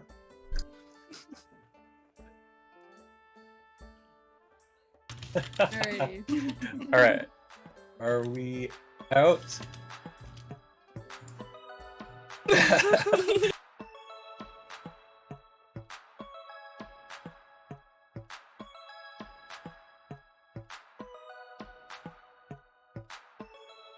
Some see me as a cynic. They come in for the base, but they stay for the acidic. I've been on that paper chase, keeping pace for a minute. And I'm aiming to appreciate the moment while I'm in it. Genesis a menace on the mic, so sinister. You might get some venom from the bites I administer. Winner from the start, superstar with the finisher. I got a decent heart, but I'm hardly a minister. A bardic apprentice, I'm innocent as a lamb. Worm like I'm Dennis, I don't dare to give a damn. Firm in the philosophy, I am who I am. I'm a carbon commodity, I need to be verified on the gram. Tightrope walking the id and the superego. Lifeboat liable to fire the torpedoes. Keeping to the credo. I'm free to achieve the dream, or at the very least, I can release some of my steam. Alignment is just a part of the process, and lately I've been making some progress. I'm finding the defining the balance of good and evil and people is nearly an impossible conquest. Regardless, stay CG, only way I know how to be. When I combine my child with OTIC, an outlaw like I'm Robin H. OOD. I made it through the rubble, now they got trouble with me. So we're supposed to be sophisticated. Then why is 67% of the population undereducated? Emotionally incapacitated. Historically opinionated characters end up assassinated. And that's okay with the people faking it day to day. Capitalizing on capitalism, it's pay to play. Waiting for data to make it fade away. Whether you admit it, but witnessing biological decay of the human race. We're going to a new place. I really hope it comes soon. I don't do space, two-faced, trembling bass, running the rebel base. Outpacing enemies in the interface. In your face like a zygomatic arch. I got them in lockstep, meaning my melodramatic march is effective, albeit rather subjective. I encourage you to pursue a new perspective. Alignment is just a part of the process, and lately I've been making some progress. I'm finding the defining the balance of good and evil and people is nearly an impossible conquest. Regardless, stay CG, only way I know how to be. When I combine my child with OTIC, an outlaw like I'm Robin H. OOD. I made it through the rubble, now they got trouble with me. Since the day I was born, I've been non-conforming. I put myself in a position to make a living performing. Haters should consider this a formal warning. I've been swarming on them like a storm, I'm global warming. I'm not the one, done been through too much madness. Mastered the wrath and the sadness. You would need an atlas to match where I'm at. The fat cat put a nerdcore rap back on the map, that's Yazik. Weaving that underwater basket. Rap till I'm wrapped in a casket. Snapping I'm back on the track like I'm Matt Foley. Stay blown like a fiberglass gasket. Gassed up, I'm a maniacal minotaur. Try to hit me with your best shot, Pat Minotaur. Try to get me on that guest spot, but I stay in the lab, and that's where I'ma be until they put me up on the slab. It's magic. Alignment is just a part of the process, and lately I've been making some progress. I'm finding the defining the balance of good and evil and people is nearly an impossible conquest. Regardless, stay CG, only way I know how to be. When I combine my child with OTIC, an outlaw like I'm Robin H. OOD. I made it through the rubble, now they got trouble with me. Life is short, do with it as you please. You're the only person that you ever have to appease. Or search your weaponry by stepping in DSDs. But you gotta know that nobody gets any guarantees. Seize opportunity, embrace your development. Replacing the elements, erasing irrelevance. Facing the blatant display of decay and our elegance. Merrick was a man, not an elephant. Sell him on the merit of the self-reflection. Minimize any malevolent misdirection. Keeping them at a downright distant disconnection. An example of natural selection. And I might be slightly erratic. Ghost in the shell, I'm a light in the attic. And I'm quite the dramatic, a minute for the attention. Ready to ascend and transcend dimensions. Alignment is just a part of the process, and lately I've been making some progress. I'm finding the defining the balance of good and evil and people is nearly an impossible conquest. Regardless, stay CG, only way I know how to be. When I combine my child with OTIC, an outlaw like I'm Robin H. OOD. I made it through the rubble, now they got trouble with me. I'm like a falling star, I burn alone. I've got a heart without a home.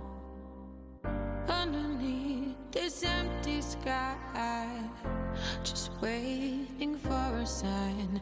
And it seems to me that gravity has got its hold on me, but I'm about to break free. Mothership, take me home tonight. Help me find a way to turn this darkness into light. Oh, mothership, take me home tonight. Help me find a way to turn this darkness into light. Like a flare without a spark, a shadow wish into the dark. Far across the galaxy is where I dream to be. And it seems to me astrology has got its plans for me. I just gotta believe.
take me home tonight.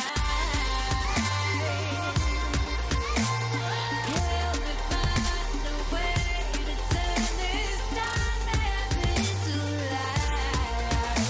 Oh, mother, would you take me home tonight? Help me find a way to turn this darkness into light.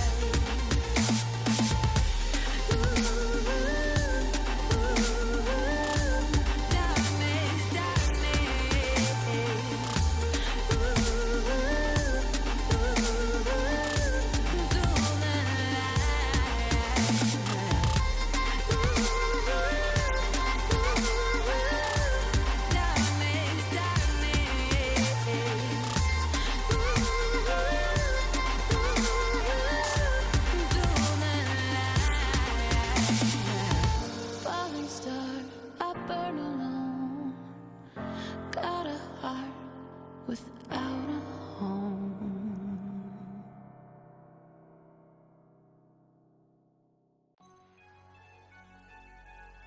A glass cannon is a character that can put out obscene damage very quickly, but is also incredibly frail.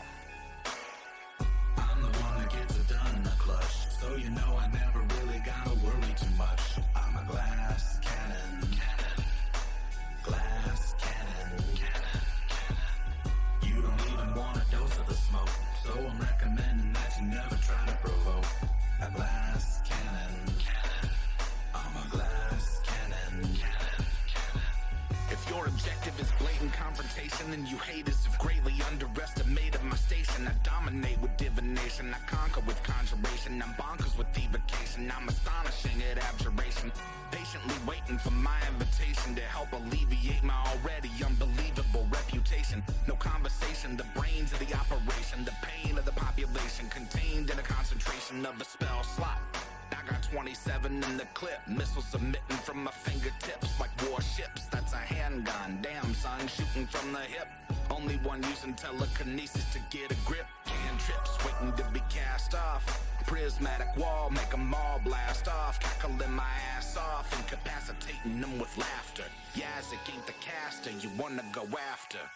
I'm the one that gets it done in the clutch, so you know I never really gotta worry too much. I'm a glass cannon, glass cannon. You don't even want a dose of the smoke, so I'm recommending that you never try to provoke. A glass cannon, I'm a glass cannon. Anyone wanting to interfere can get weird and witness your worst fears in a 30-foot sphere. I don't care if you're a barbarian or a cavalier. Kick it into high gear, let me make myself clear. The pioneer, I can make your peers disappear. Send them to the ethereal plane as if they were never here. Cheers roaring in my ears, dearly revered. I'm happy to domineer any volunteers. Sincerely out of control, top of the totem pole. My cone of cold is freezing them fire trolls whole. I got the strap, just looking to trap souls. I've been snapping my firebolt, leaving smoldering holes. It's incredibly difficult not to acknowledge me. I am a prodigy, you'll read about me in your mythology. No apologies, I'm impossible to demolish. Consider this admonishing, second guessing my polish, you bitch. I'm the one that gets it done in the clutch, so you know I never really gotta worry too much. I'm a glass cannon, glass cannon. You don't even want a dose of the smoke, so I'm recommending that you never try to provoke. A glass cannon, my glass cannon.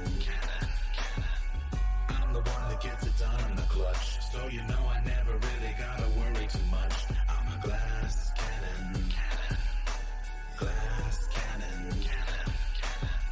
The general strategy is to either destroy the enemy before being attacked, or to hide behind other, stronger ally units.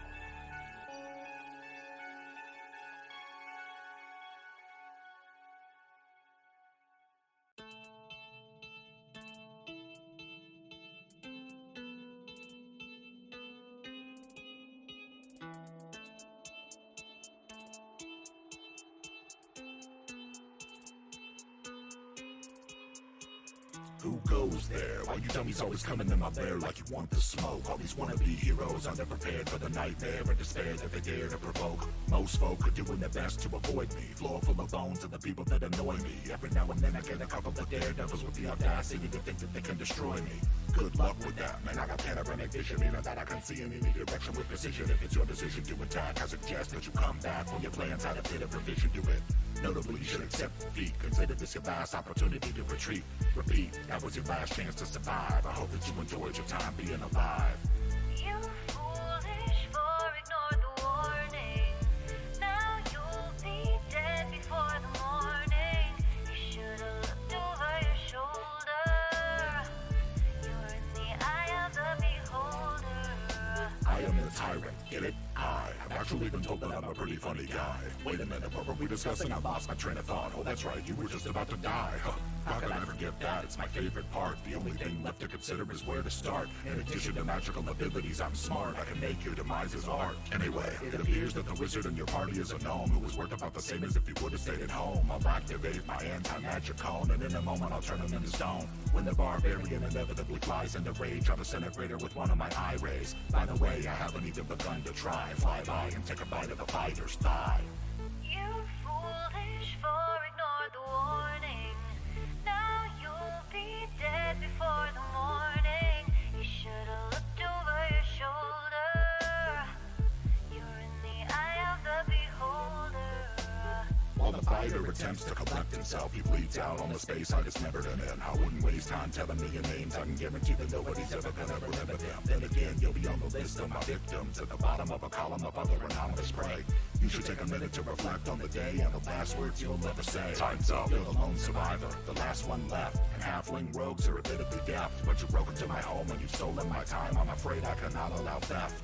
Throw you up into the air with my telekinesis. Finger of death to obliterate you into pieces, and that's that. Wink and a tip of the hat. That was good for my practice. Thanks for the chat. You foolish for ignore the warning. Now you'll be dead before the morning. You should've looked over your shoulder. You're in the eye of the beholder. Yeah. You foolish for ignore the warning. Now you'll be dead before the morning. You should've looked over your shoulder. You're in the eye of the beholder.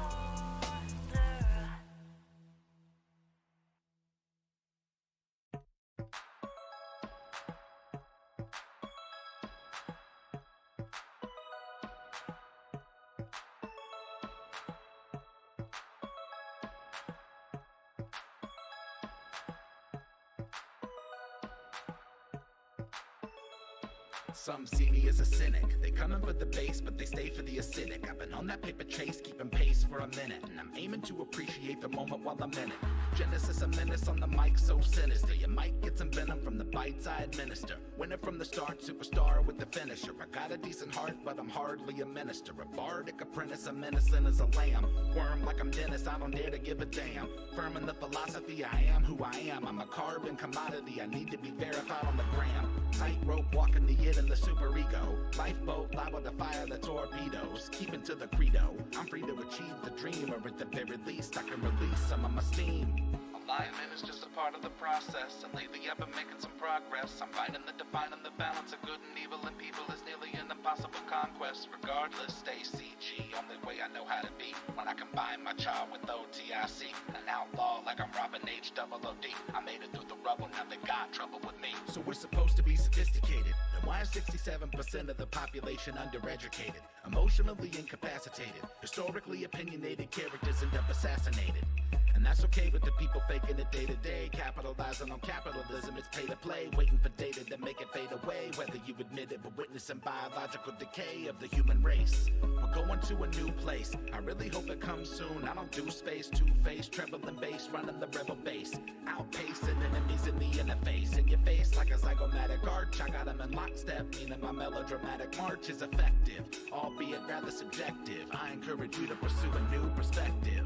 Alignment is just a part part of the process, and lately I've been making some progress. I'm finding the defining the balance of good and evil, and people is nearly an impossible conquest. Regardless, stay CG, only way I know how to be. When I combine my child with OTIC, an outlaw like I'm Robin H-double-O-D. I made it through the rubble, now they got trouble with me. Since the day I was born, I've been non-conforming. I put myself in a position to make a living performing. Haters should consider this a formal warning. I've been swarming on them like a storm, I'm global warming. I'm not the one, done been through too much madness. Mastered the wrath and the sadness. You would need an atlas to match where I'm at. The fat cat put a nerdcore rap back on the map, that's Yazik.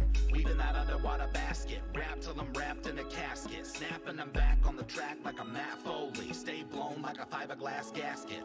Gassed up, I'm a maniacal minotaur. Try to hit me with your best shot, Pat Benatar. Try to get me on that guest spot, but I stay in the lab, and that's where I'ma be until they put me up on the slab. It's magic. Alignment is just a part of the process, and lately I've been making some progress. I'm finding the defining the balance of good and evil, and people is nearly an impossible conquest. Regardless, stay CG, only way I know how to be. When I combine my child with OTIC, an outlaw like I'm Robin H-double-O-D. I made it through the rubble, now they got trouble with me.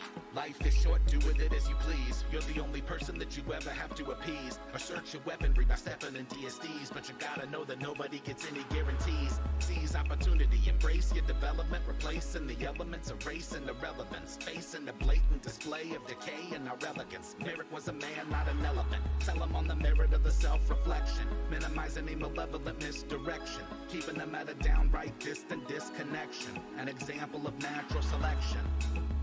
And I might be slightly erratic, ghost in the shell, I'm a light in the attic, and I'm quite the dramatic, a minute for the attention, ready to ascend and transcend dimensions. Alignment is just a part of the process, and lately I've been making some progress. I'm finding the defining the balance of good and evil, and people is nearly an impossible conquest. Regardless, stay CG, only way I know how to be. When I combine my child with OTIC, an outlaw like I'm Robin H-double-O-D. I made it through the rubble, now they got trouble with me.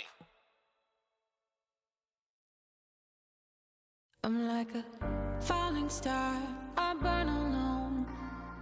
I've got a heart without a home. Underneath this empty sky, just waiting for a sign.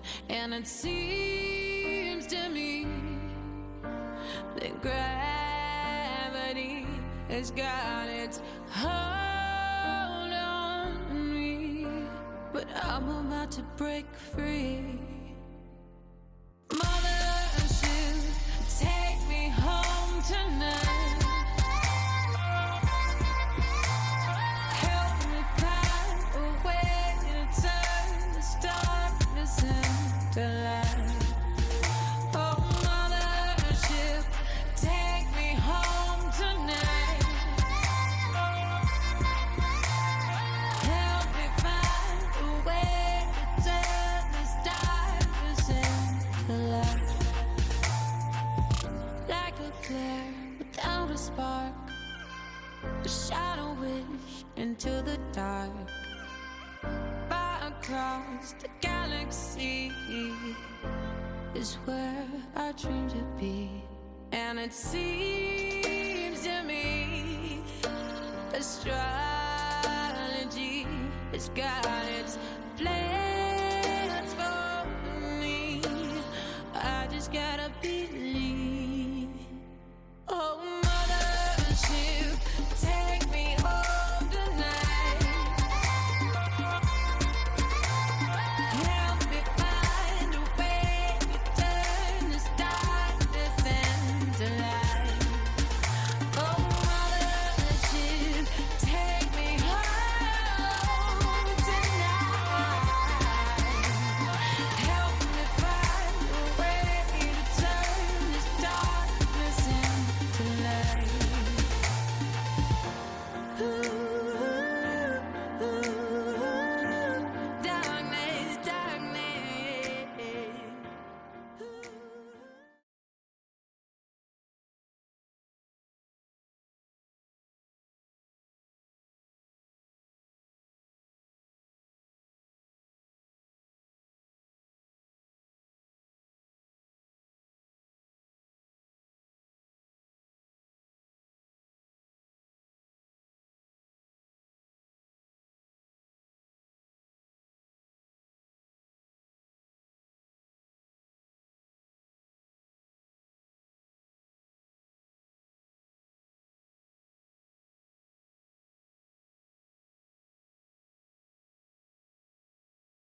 the carriage driver, yeah, and the horses take off, and it begins to slowly clack away from the castle into the town. I think we're muted. Oh, me? Or Yeah, no, sorry. no. Hey! Was we all muted? Yeah, I muted the wrong screen. I just realized it. Are we good now? Let me double check. Okay, yeah, we're good. We're good. Yeah, we're good. Okay, sorry about that, everybody. We're back. We were muted apparently. It's okay. We all got in the car and we're going. Yeah, they got in the carriage, and the rider has clicked them forward. They're rolling down the cobblestone streets away from the castle into the city of Druma proper. As you're getting closer to the center of town, you begin to see more and more people along the sides of the streets, and there are guards along the side of the street as well. Not a huge guard presence, but there is still a guard presence. And people are waving, looking to all of you. People are talking and cheering. Some are talking amongst themselves. And let me. Do I just smile and Go. wave? Is that how this works? That's generally how it works, dear. Yes, just greet your people. Show them that you are not a threat to them. I don't. Is there any kind of festivities going on in the street? GM? There are streamers and beautiful decorations. Not opulent decorations, but there are a lot of decorations like flowers and things up on walls. What kind of streamers came? Are they like popular? Are they big names and stuff? Yeah, we got Pokimane up in here. We really went all out. Final appearance. Would you say there would be like let me see. You see Ninja flossing in the crowd, like, get him out of here! Get him out of here! Like, would you He wasn't say... invited. Get him out. Would you say that there would be like people like dancing with like the stringy thing? Yes, there's music, people with streamers, people playing instruments. There's a lot of festivities. There are vendors selling foods and drinks. I'm going to look to Grandma and like, don't we get out and like go about? Not quite yet, dear. We need to get through the ceremony proper first, but greet them warmly. And she begins to do the proper queen wave as well to everyone as they pass. Would you allow me to, I know we're on like a time thing, but would you allow me to like get out? Like, I don't want to do this. I want to like go meet them. Well, it's I suppose it is your kingdom. That is your prerogative. And she stopped the cart. So the cart is clicking through the center of town and gets up near the town square. Let me just put you right about there. How about? That's fine. And if she sees like any kids or anything, she's gonna like take their hands, like not creepily, and like just like dance with them like in like the streets and stuff. All right, give me a public performance check. Yay! You should be good at it. Let's see. And yeah, in the public so everyone can see it. Ooh. Yeah, it was okay. So everyone begins to cheer as you get out of this cart, and two small girls run into the center of town here, and you begin to dance with them, and the minstrels around begin to play faster and faster as you spin around and around, dancing with them, and people start to clap and cheer, and it's a very pleasant sight. You remember the scene from Rapunzel when she goes into the city and like the hair gets fixed and stuff? Very that. This also very much reminds me of Princess Diaries. Mm-hmm. Yeah, kind The of. crowd with the kids. Absolutely. Speaking of in the crowds, Reese, you actually are seeing this for the first time in many years. You see Dani, but it's from over the heads of this crowd. I don't know if you can tell in that map on the very, very bottom, far left bottom corner is your little character there. Far left bottom corner. Oh, Mhm. yep, very far left. Yep. Yeah, got it. so you're kind of over there in the crowd, sneaking around, not really making notice of yourself, but you're seeing this, and you can't believe your eyes that she's out of the tower amongst the people in the town square dancing with kids. It's true. The paper you found was true. She's here, and it's Coronation Day. Can't believe my eyes. Oh man, it's really taller. Are you trying to be stealthy as you go through the crowd, or are you just Oh, yeah. kind of... Absolutely. Okay, so go to the skills tab on your character sheet. Hold on one sec. I gotta close some windows. Yeah, I open a lot of maps and pictures and windows. I use a ton of art. It's okay. I like it. I'm gonna keep mommy open though. I mean, grandma. I mean, mommy. Mommy? Sorry. Mommy, sorry. Hold on, let me find my character sheet. I like everybody's art though. Okay, so character sheet. All right, perfect. And where is that under? The is that- skills tab, and then take the number to the far right of the word stealth and drop it on that little tower token. All right. Are we talking about like the dice roller tower? Yes, the specific one? dice roll tower. Okay. All right. That way, only I see the result. Stealth. And you said grab the number? Yep, the one to the far right. Okay. The biggest number. Okay. You make your way through this crowd, ducking left and right. You've got your hood up. You're kind of going slowly, but you're still slinking the way through. The fact that they stopped the cart really helps you out a lot. And you're able to get yourself right up to, unless you want to go somewhere else, you're able to kind of sneak your way right up next to these guards who are not really paying any attention to you. They're facing in towards where the cart is, so they have not even noticed you at all. Okay, cool. Yeah, that's fine with me. So I'm just gonna as they are stopped, I'm gonna just keep the post, look there. But as they move, my intent is to secretly hitch a ride. Okay, fantastic. So here's essentially what all is kind of happening simultaneously. The carriage here has been moved to approximately here.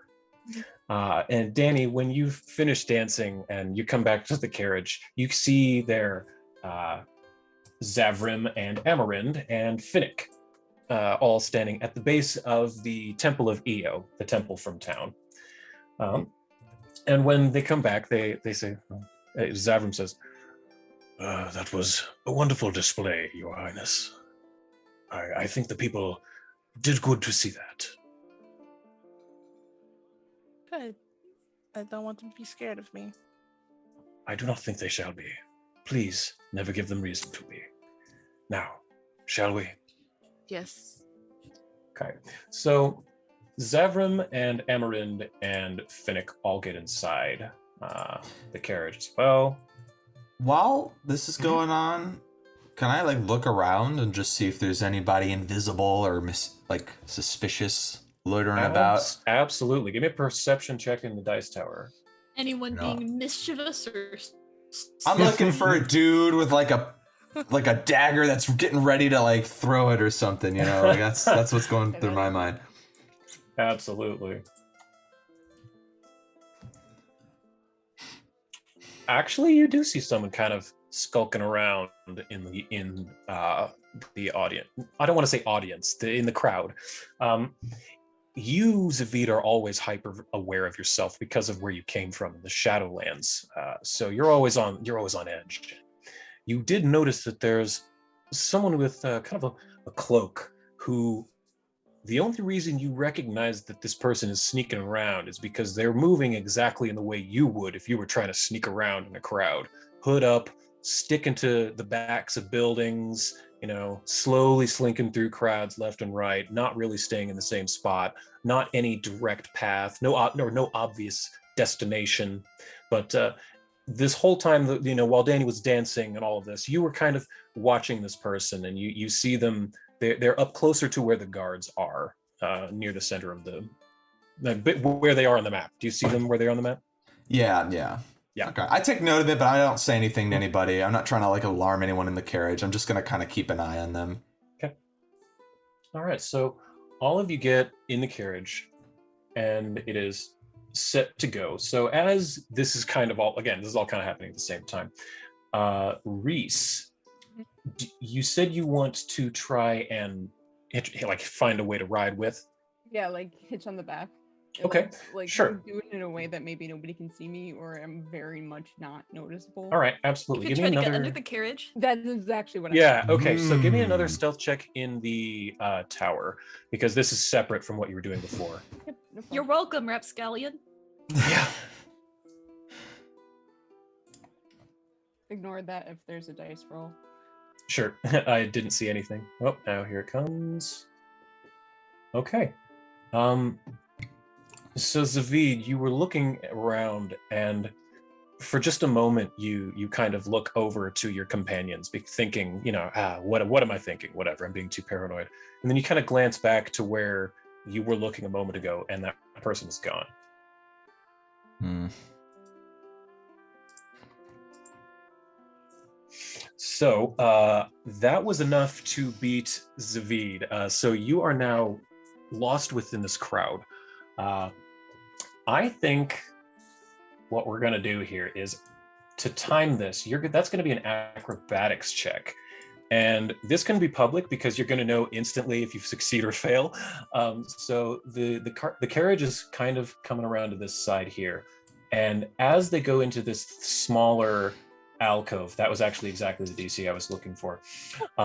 As they go into this, not an alcove, but this sort of street that has buildings that are closer together, it's only wide enough for the carriage and no real crowds. You see your chance and you tumble underneath in between the two wheels and grasp onto the bottom. Now please give me an athletics check to see if you can keep hold. The acrobatics was to not get hit by the horses and the wheels. This is to see if you can hold yourself up. That's more than enough yet. So you are able to tumble in between the wheels of this thing. The tumble maneuver was taught to you by your adoptive family. Yes.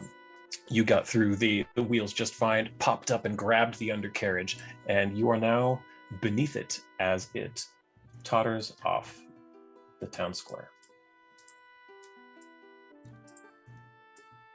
So I'm going to switch maps here in a second so y'all can talk amongst yourselves for a moment while I set this up. That was so much fun. I'm glad you're having fun, Daddy. Are you okay, Con?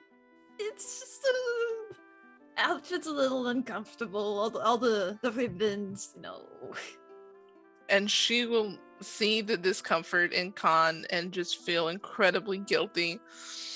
And she'll start taking them off. No, Daddy, you don't have to do that. It's... Vicious squeaky noises. Stop fighting me on this. Dani, listen. We are dressed the way we are for your coronation. We are putting aside our preferences to make your day special, so do not worry about us. And then I looked at Khan with that, we have a plan if we want to get rid of this stuff quick. We're good. He just lied. It was rude of me to complain. I'm sorry, Danny. No, I'm sorry for making you dress up in ribbons. Even though you look adorable. I wonder if Con would have a bonus to performance or adorableness checks whilst she's in her fancy form. Oh, you're muted. Like the Puss in Boots thing? Yes, exactly. All right, I have this set up, I think. So your carriage is going through, you've passed the center of town, the busiest, most densely packed part of town. And again, as you're going through the streets, you hear the waves of the people and the cheers, the dancing, the music. But as you're getting closer and closer to the garden district where Danica's church is, there's another larger one on the hill that has a lot of trees on either side of it. It's got a small waterway. It's almost like a moat around the temple itself. But you can see there's a large crowd in front of it. Not as dense as the city center, but there's still a decent crowd. And the carriage pulls up, and Zavrin motions all of you out to the top of the stairs here. at the site of Coronation. Ooh. Hey, I've seen this before. You haven't. It's brand new. Shut up. No, you haven't. And as you're standing on the stairs, you see in front of you. Oh, give me perception checks. All four of you, just not Reese at the moment. In the tower, please. Brilliant. I was just gonna say I want to like look around, get a. But while they're doing that, Reese, when they arrived, the carriage stopped. What did you do? How did you escape? Where do you go? So pretty much when there's an opening for, like, I could tell there's not that many people coming up. Like, there's just a quick breakaway. I'd say, hold on, let me look at that map. I'd say I just kind of placed you over on the left. We can put you wherever. Yeah, no, that's fine. I think what I would actually probably try and do, how many feet is it between that waterway area? About 15, maybe 20 at its widest. Yeah, 20 Okay. at the widest. So when we have that opening, when it gets to the woods and everything, I'm Mhm. gonna go around through the woods and go to the point where that creek opening is. Mhm. And then I'm gonna assume that I'm going to jump over that or make, some form of Yeah, hole absolutely. So I can get to the other side, so I could still be where I am, but I'm just kind of like in the tree. Yeah, for sure. Give me an athletics check publicly in the chat. Okay. Hold on one second. One minute. There it comes. That's definitely enough to cross a 15-foot gap. So yeah, you are able to quite easily just boop. And everyone in this area is far more distracted with what's going on and the festivities and the energy in the air to even notice you do that. But yeah, you are now, or wherever you wanted to be placed. Yeah, up in that forest there. Yeah, I'll be in the forest, just kind of like. Yes, for chilling, sure. Looking. No problemo. So let me see these rolls here. Demirius, you are far more entranced with how pretty Amarend looks today to really notice much else of what's going on. You took the entire carriage ride just kind of stupidly looking at her. She caught you a few times but didn't care. That's really all Demirius sees. Let's see here. Zavid, you notice within the crowd, well, he's kind of hard to miss. Let's see. No, I'll save him for last. Dani, the first people you see up in the crowd is you notice the druids, the circle of the phasing moon druids off to the corner. You see, obviously the first one you see is big ol' Simus, this 8-foot tall bear with the antlers of a deer, birds perched all over him. There are actually a few children perched up in his antlers, like swinging like it's a jungle gym, having a good old time. Next to him, on the ground, you see Tifatina and Squirt, the other the plant druids of the circle. Once again, hard to miss. The 6'10" Anuma, silent but gets the job done. Mommy, And sorry. What's up? Mommy, sorry. Oh yes. Mommy, sorry. I thought you said the Lumby. Crushing mommy? I mean, oh, sorry. I mean, Depending mommy. on the scenario. Yeah, and then sitting on Anuma's shoulder is everyone's perennial favorite, awakened groundhog, is Rupert Mound upon Hill. You spot all of them just off down below the stairs. They made it here to your coronation. They heard about it and made it all the way here to Druma. So that's Dani. That's who you spot immediately off the bat because they're extremely hard to miss. I'll do something after you're done. Yep. Oh yeah. What's up? I'll do something after you're done. Oh, sure. I just want to describe who people see first. Khan, you see right away Noala and Frankie and Veronique. So for anyone who doesn't know, Noala is a tall, blonde, green-eyed elf who is also Khan's girlfriend. So let me share that part. Aww. Here is Khan's girlfriend, Frey. Then we got Mr. Rizzolo himself. He's wearing his Sunday best. And then Veronique.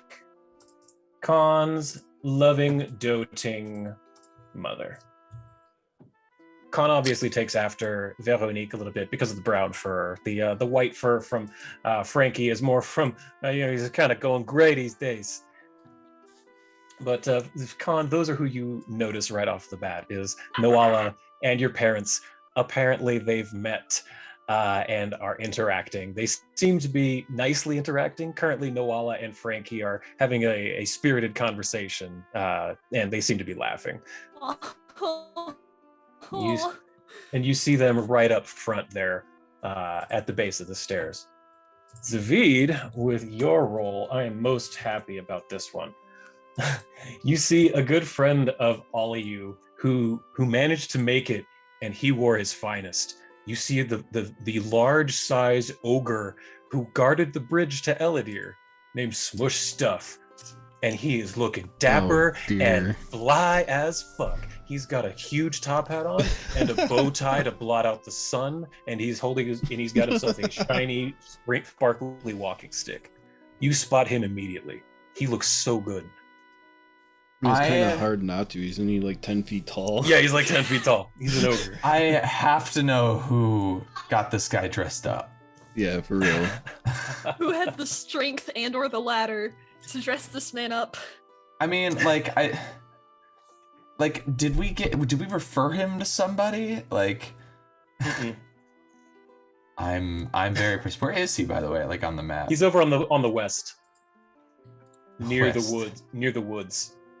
Gotcha. Okay. Yeah, directly west of where you are, and then 2 squares south. He's trying to stand kind of away from people. Number 1, so he doesn't scare anybody, and number 2, so that he doesn't block anyone's view. That's fair. That's fair.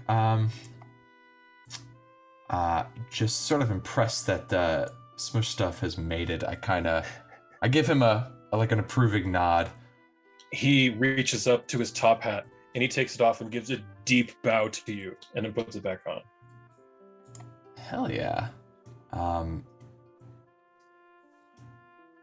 Well, that makes me happy. Yeah, I guess I'm just like kind of impressed with like the turnout of like allies and friends. I'll go back to just looking for invisible assassins and Okay, stuff. give me another perception check in the tower, and Reese, give me another stealth check in the tower, please. I will Sincere eventually and- make my way over, by the way, to the druids, so you know that. Oh, sure. So I have let's see here. Okay, Zavid, you don't see any trace of anyone who you think would be suspicious. You think that maybe you were being paranoid earlier. But yeah, you can go over to the druids, and as you come up, Simon says, "Oh, the princess arrives. Oh, should I say queen? Good She to immediately see just hugs you him. again. Ah, yes, thank you, child. Come here. Wonderful to see you again. You've grown strong." Kind of, sort of, a little bit, and then she jumps over from Simus then to Anuma, like hugging her leg. Yeah, pretty much. She's 6'10". Oh my Ghost Red Girl, you look so good. You look so good too, though. I love Oh your my flowers. god. Thank you. I had Tifatina and Squirt do these flowers for me. I'm not so good with flowers. I really like animals more. Too. I had my pixie do my hair. with the flowers. Oh. Yeah, I know that spell too. Summoning pixies, but you know, they're good in combat too. They do lots of magic. They do? Okay, we'll talk about that later. And then she'll move over to who was the other ones? Tifatina and Tifatina. Squirt, and then there's Rupert. And she'll move over to Tifatina and like, how isn't she like super tiny? Yeah, she's itty bitty. She's a halfling. Or a So, like, halfling. she'll like bend down and like hug her, not caring about her dress. Hi, it's good to see you. Glad we could finally make it. This has been so long. It's been way too long. Lots has happened. But it's good to see you guys. Absolutely wonderful. Oh yes, Pippin Cheerio, always good to see you. And she picks up the groundhog. Or not the Ah, groundhog. yes. What Yeah, was he's a groundhog. He's a groundhog. Hi. Ah, Good to yes. see you. Good to see you as well, old chap. Yes, cracking good. Always puts good him- to come out and support an ally. And she puts him down. I have some stuff I want to talk to you guys about later. It's really, really, really important, and I think that I want to go druid, but I'm unsure yet, and I have to talk to you guys about it later. But I have to go like do a thing. But I'll see you guys later. And she hops off. Ta-ta. Anyone else want to interact with anyone before I start this off? I'll maintain an air of professionalism. May I give a perception check to see if I spot anybody Sure, go ahead and give it an tower, please. as I'm sitting there looking around the crowd? Aw, smush stuff. Oh my I'm God. particularly proud of that one. Okay. I made that at like 3 in the morning when I was really tired and wasn't thinking straight. I was like, I need to make this real. Smush stuff in a giant bow-tied top hat.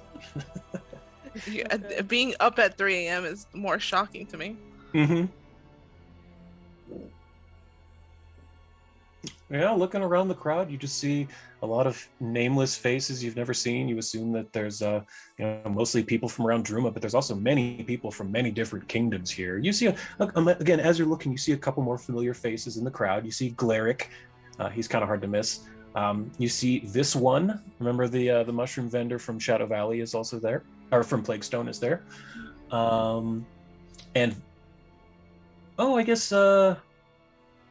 Zavid, I'm going back to your roll for a second. You rolled. Oh no, that was Danny's roll. No, Danny. Oh, but you weren't there, so I guess it would be Zavid. So Zavid, in addition to smush stuff, you also notice one familiar face.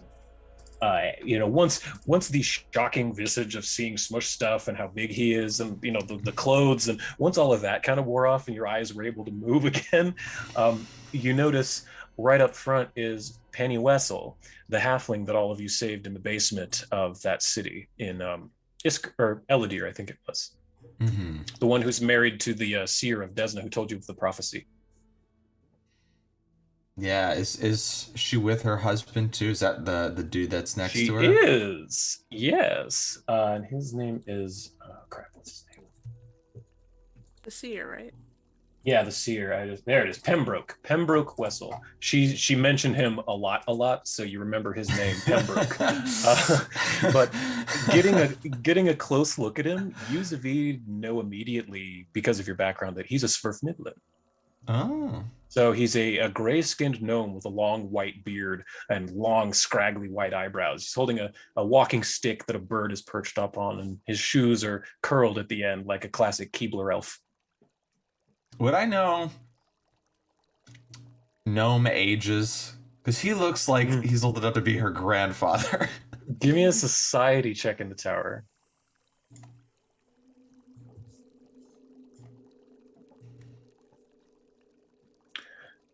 You've never actually met a gnome, so you're honestly not sure how old this guy could be, but you've heard things about gnomes that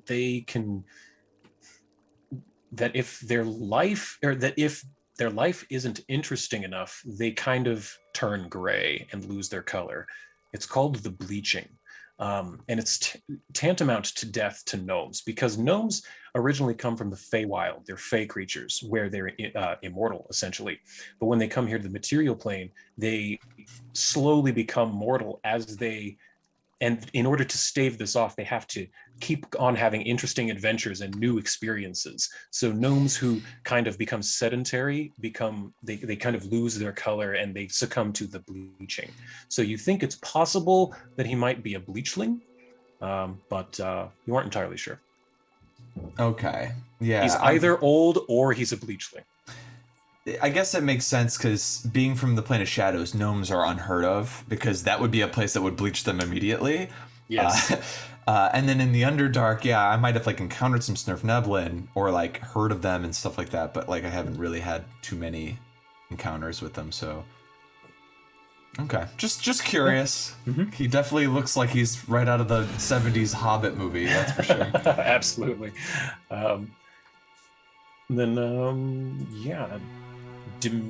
let's see. So before I started, or no, let's go ahead. So as you all get up to kind of the stairs here, the crowd starts to, they can tell that something's happening. Trumpets begin to sound. A few birds are released, some streamers are released, and everyone kind of takes their place, lined up where they are. Lord Maris, Zavrim, the Empress, Eredril, Bruce, Seliglav, and Banwin, and there's a small halfling that only one of you recognizes at the moment.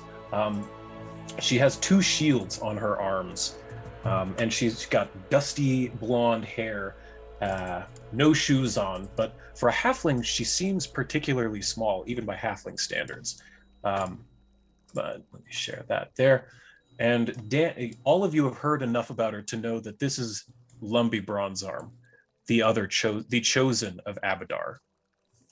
Such as Demarius is the chosen of Sarenrae, Lumbee is the chosen of Abadar, the god of laws and civilization, cities.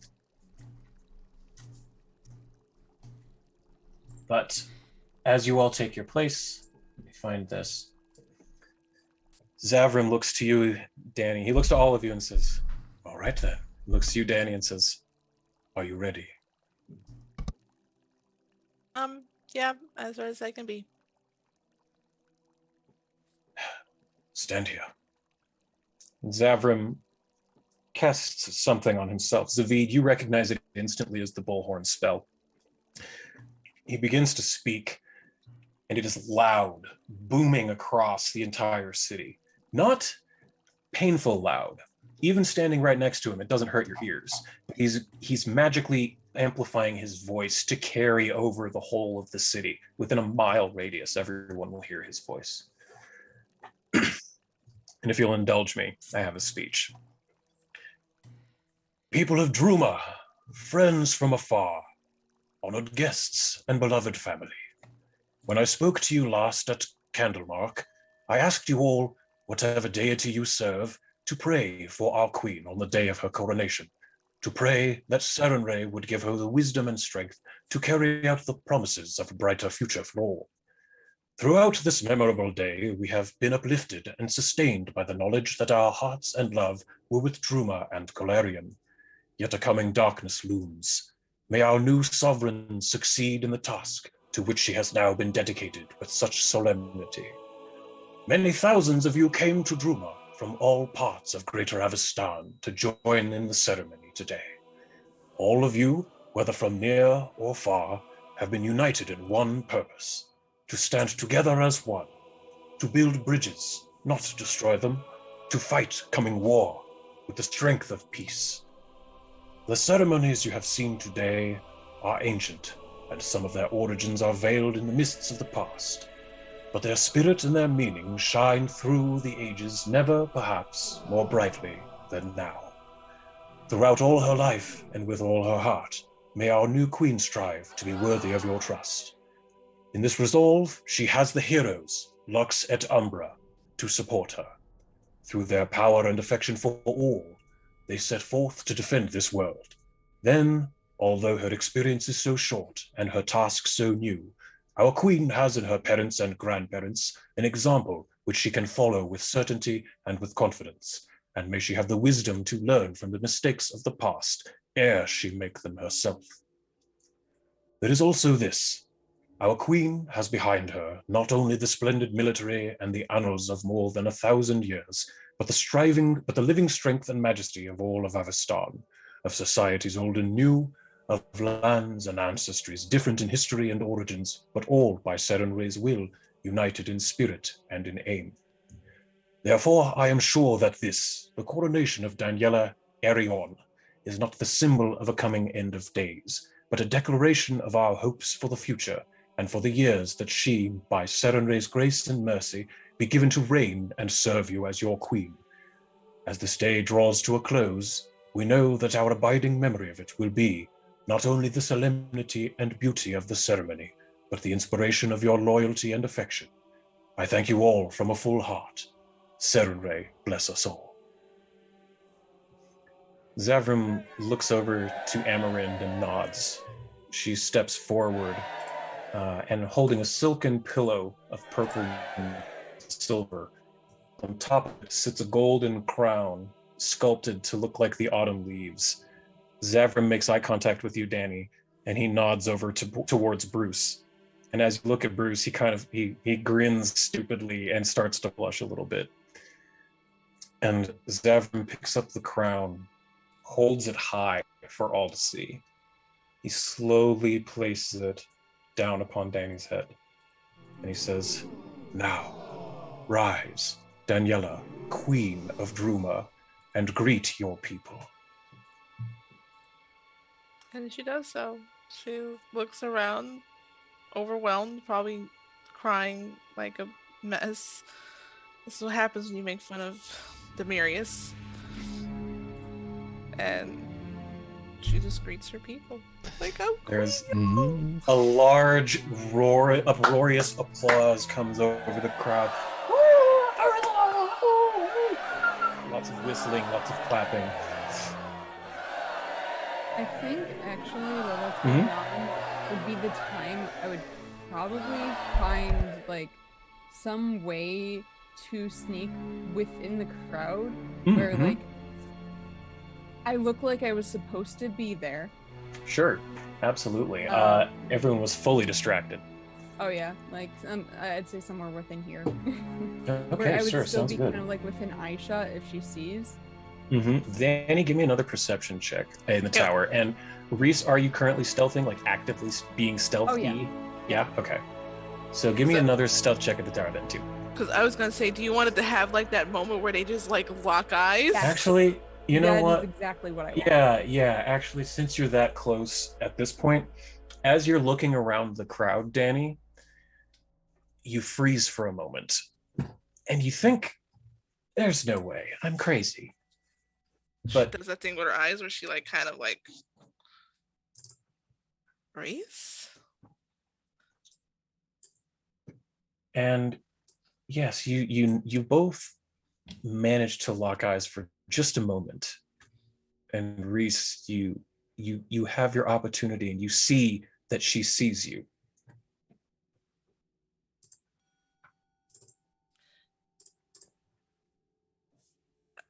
She is going to, as I have to exit off a bunch of pictures. I'm leaving that completely in her control. I'm just like smiling, kind of like small smirk. She is going to, as she sees you, Reese, she's gonna like kind of start walking like absentmindedly, like not paying attention to anything, and just go straight up to you. None of the guards stop you. And she'll like reach out her hand and kind of like touch her like jaw. I thought you died many moons ago. You can't kill me. There's no way. Nobody saw me come here. There's no way you can kill me. I'm too fast. And she will immediately just embrace him in the tightest of hugs. I return him with an even tighter hug. Also, I am wearing the jewelry too. Yeah, the like top, she kind of like she a noticed little that. like just for everybody else's context. Yeah, this describe is- yourself. This is a perfect time. What is everyone else? You just see Dani almost like it's not like literally mind control, but almost as if she were under some kind of a hypnosis, kind of walk down and hug this random person in the crowd you've never seen before. Yeah, I definitely find it a little strange, but Yeah. I mean, And it could be just another family member or something, you know, showing up. what do you look like, Reese? So Reese kind of has they have their cloak on. They also have like a little scarf too around their neck. Their hair is done like this. They have a little circlet on their head. It would be fancier. I would imagine this would be like all silver, if I had it. And they have a little pendant, which is like a little heart, like a little blue, like sapphire, like type of heart or aquamarine heart, and then there's like a silver landing around the other side, and there's little like diamond encrusted on each side. And otherwise they're wearing kind of just like not like a typical tunic, but kind of like a grayish like embroidered gray tunic. There's some kind of like filigree to it, but it's fancy but not like too fancy. Like they fit in within the crowd of this is where they obviously look like they should be. They don't just look like a random person that just like dodged their way in like they actually did. But they have silver hair with blue streaks in it too. And they're an elf. Ah, yes. So that is what all of you see. You see Dani walk up to this random elf person in the audience, in the crowd that you've never met before, and just and embrace them quickly. I can't. What are you doing here? What happened to you? Unfortunately, and I like hug her even like tighter, and then I pull back. And like, unfortunately, not everybody is immune to dodging war. And that's why I stopped visiting. And I couldn't warn you because they just took me. But I didn't die. Obviously, I'm here. So, you know. It's all good. But I read in the papers and I had to see for myself, and you look amazing, queen. And she like starts blushing and just like is a blobbering mess right now. I just like pet her hair. It's like, it's okay. I'm alive. It's okay. I'm here. I'm real. I can't. Come meet everybody. Come meet everybody. You have to meet everybody. Okay. Yeah. Fine. And you could take my arm or my hand. I'm leading literally everything direction-wise to you because you are still royalty. And even though we have a familiarity, I don't want to look overly familiar.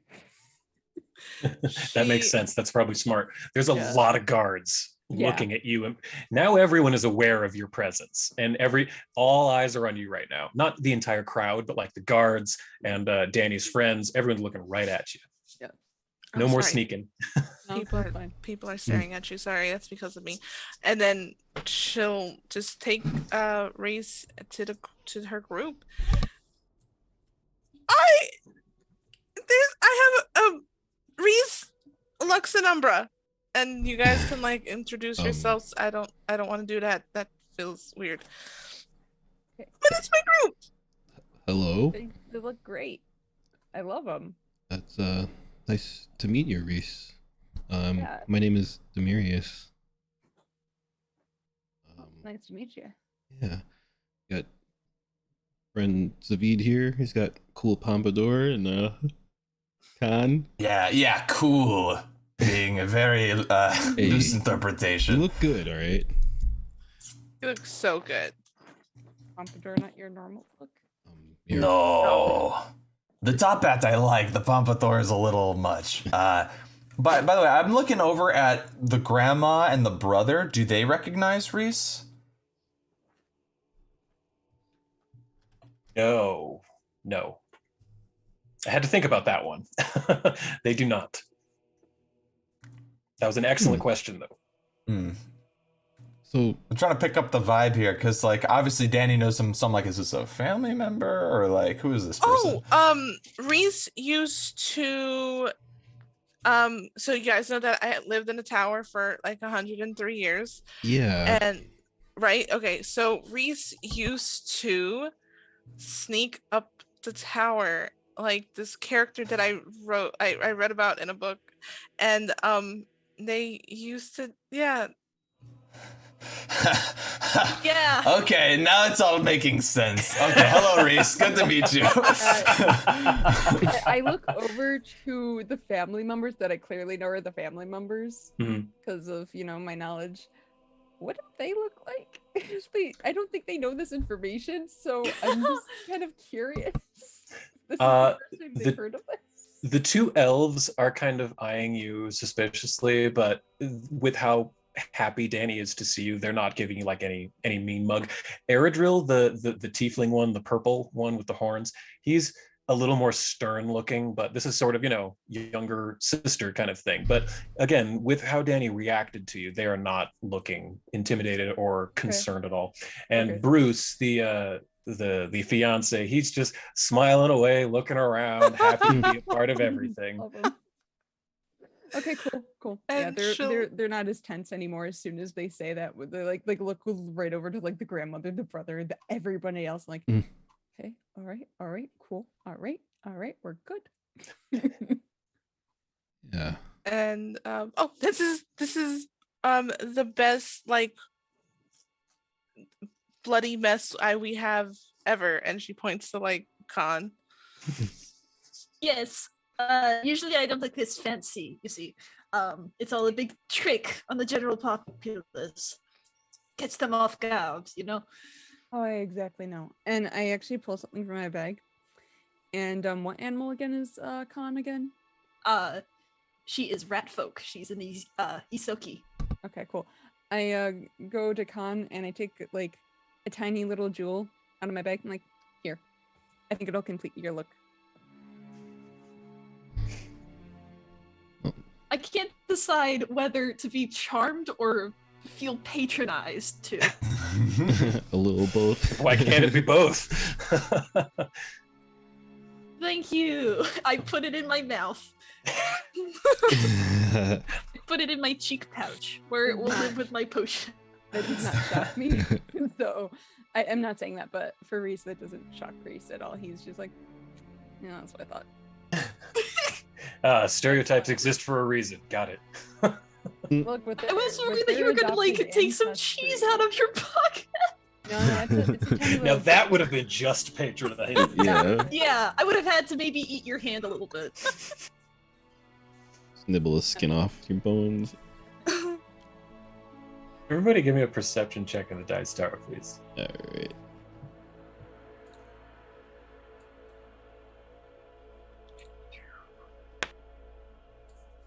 Then she'll like bring Bruce down and introduce them.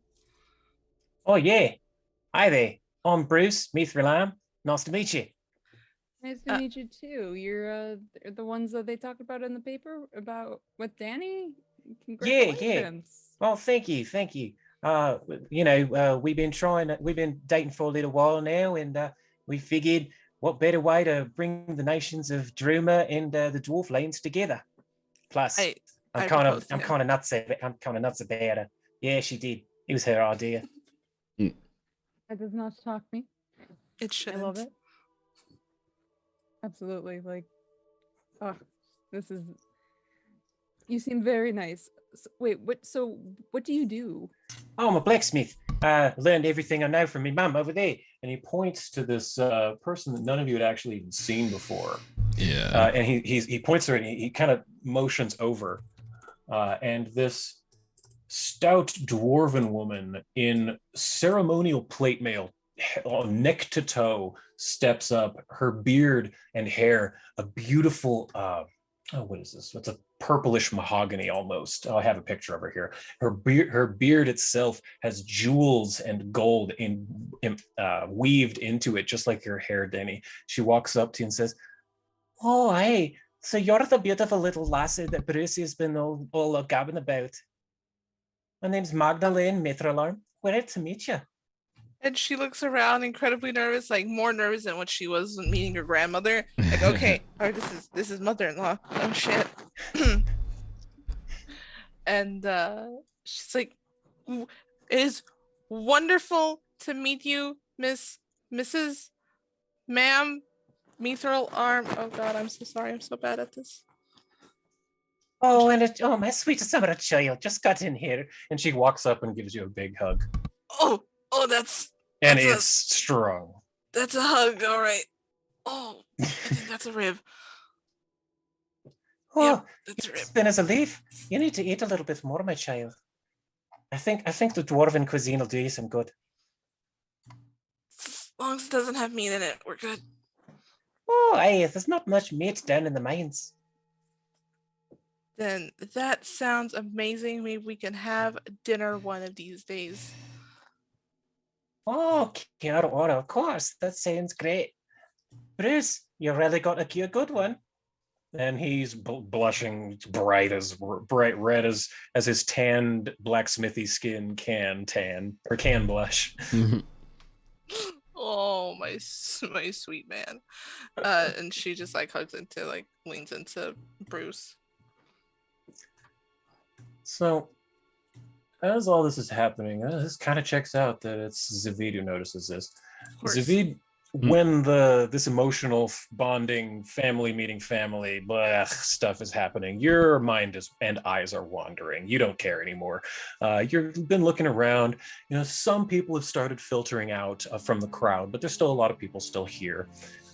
But something catches your eye up in the sky. Starts out small, and you're like, huh. So you stand there for a minute while everyone's talking, and you watch it. It's this little light in the sky. Keeps getting bigger, and bigger, and bigger. And everyone, if you could do me a favor and zoom out on your map for a bit. Yeah. What you see, and you have about 3 seconds before you really understand what happens. And I need to be extremely careful with my phrasing here, so please listen to my exact words. What you see is a swarm of meteors smash into the ground. Not meteor swarm, it is not the spell meteor swarm, but boulder fireballs from the sky. Two just up on the stairs, one down in the crowd. Loud, thunderous explosions, debris starts to fly up into the air. Panic starts to take over the people in the crowd. President, get down! Yeah. Start ushering people out immediately. Move! I pull the cable on our little contraption and You do so, the snare, ka-cha! And it's almost like Sailor Moon in reverse, or like a ninja smoke bomb. And then as soon as the smoke clears, you two are battle ready. You still have your top hat, but the pompadour's gone. Danny just looks at this like, really? That was what you? Okay. It's important to us, okay? It's falling down. Oh no! This poor guy. And you do see on the ground, it is no one. It's just some person from the crowd, but you do see that one of the meteors did indeed smash right onto someone. I'll try to help him. We need to get out of here now. What are you doing taking a nap?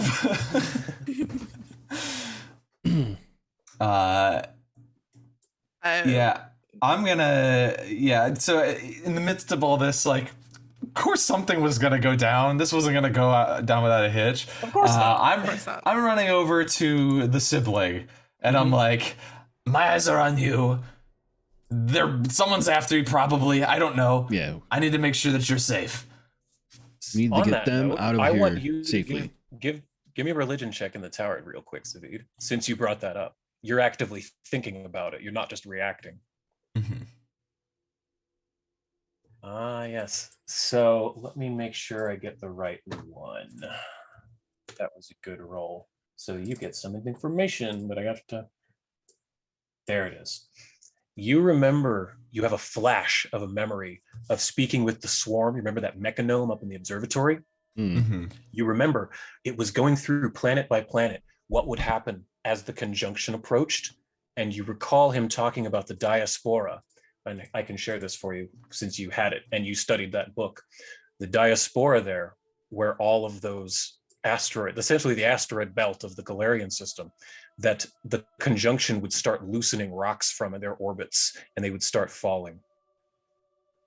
So you get the sense that someone is not doing this. This is just happening. Okay. You understand? Yeah. Still paranoid as ever. Someone could be taking advantage of this. Yeah. Absolutely. That could be. You're absolutely right.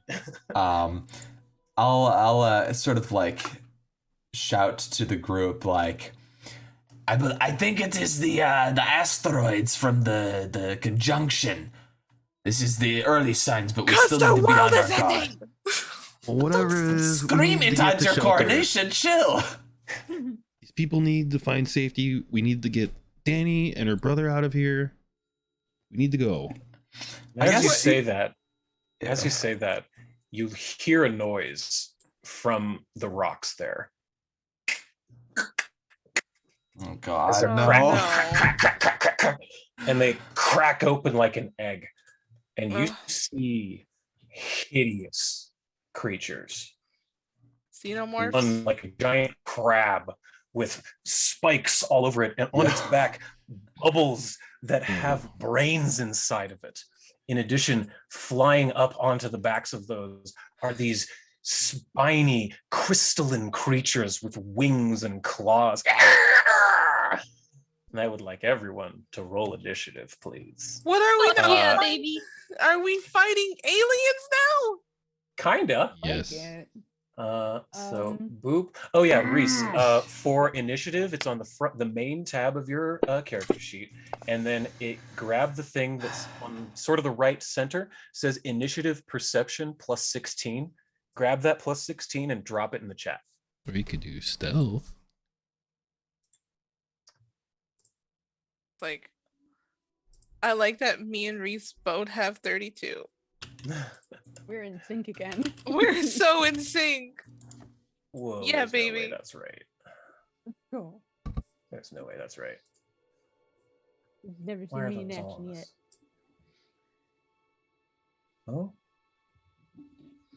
Weird. Okay. I guess that's right. Okay. So yes, you are seeing these horrible creatures crawling out of the cracked meteorites. There are several of them. Some down there as well. Oh, okay. I got them all. So we have initiatives for everybody. Now, I'm kind of freezing time here for a second because I have a fun little treat for everyone. And you guys get to make a decision as a party. So time is frozen right at the moment. There's a whole lot of your friends here, right? Whole lot of allies, whole lot of powerful allies. I have made up a stat sheet for 4 different groupings of NPCs. Y'all can choose one to help you in the fight. The other 3 groupings are going to help people escape and run off. But one group of these will help you fight. So you as a group get to decide who. The first choice, let me see where I've got, here we go. First choice is the 4 Druids of the Phasing Moon. They'll be acting as one, so they're still counted as one creature, but thematically it's all of them together. So you can choose them. You can choose Lord Maris, Captain Celia Glav, and General Banwin Truebraid, the elite Druman Guard. Those 3. Or you can pick... come on. Prince Eredril and Empress Talandia. Or... one second. Come on. The last choice, by yourself, you can pick Lumbee Bronzearm. So as a party, y'all can choose which one you want. Do you want the Druids? Do you want the elite Druman Guards? Do you want the 2 Elf Casters? Or do you want the Chosen of Abadar? One of those 4 will help you in the combat. I have a for sure preference for the Druids, because I feel like everybody else would kind of care about the people more, where the Druids would just be like, "Welcome to Earth, bitch," and then like permanent magic to like take them down. Thinking the same thing, like get everyone else to safety. That's important to stuff, and I'm sure these guys are ready to throw down. I would choose the Druids if I can. It's unanimously the Druids. Okay, cool. Phasing Moon Druids. Then let's throw them on the sheet. I'd like to state it's because of Enuma. Yes, I do. I love them so much. So they are friendly. They are not. Okay, and there's their. Oh, they go high in initiative. That's good. So, all right. Do we have time to start, or should we stop here for this week? I think we should stop here. I think because we only have 20 minutes. Yeah, this seems like it might take a little bit. Yep, this is going to be probably a bit of a throwdown, but I hope everyone will join us next week, where we will see what happens here with these creatures from outer space. Hope you join us. And does anyone have anything they need to plug or anything? We can do outros if everyone's good with that. Would you like to go? Do you want me to start, or would you like to go at the very end? I'll go at the end. Yeah, I'll go at the end. Okay, you're taking my spot. Oh. Okay. I'll let everyone else go, and then I will go, and then I'll let me go. Con? How does the format for an outro go? Outros wherever you can find you, whatever you're doing, or whatever's going on at the moment. All right, sick. Hi everyone. My name is Eldritch Sugar. I'm a D&D artist and animator. You can find my content on my Instagram, YouTube, and Twitter, which all have the same handle, a lowercase Eldritch_Sugar. So, thanks so much. Yeah. Zavid. Hi everybody, my name is Shane, or Cool Boy Shane, on YouTube and Twitch, which I haven't been on in a long time. You can find me just Cool Boy Shane, one word. I make or have made music, animations, and I do a podcast about Dungeons and Dragons with other people who play it, called Podcasts and Players. Yeah, Demarius.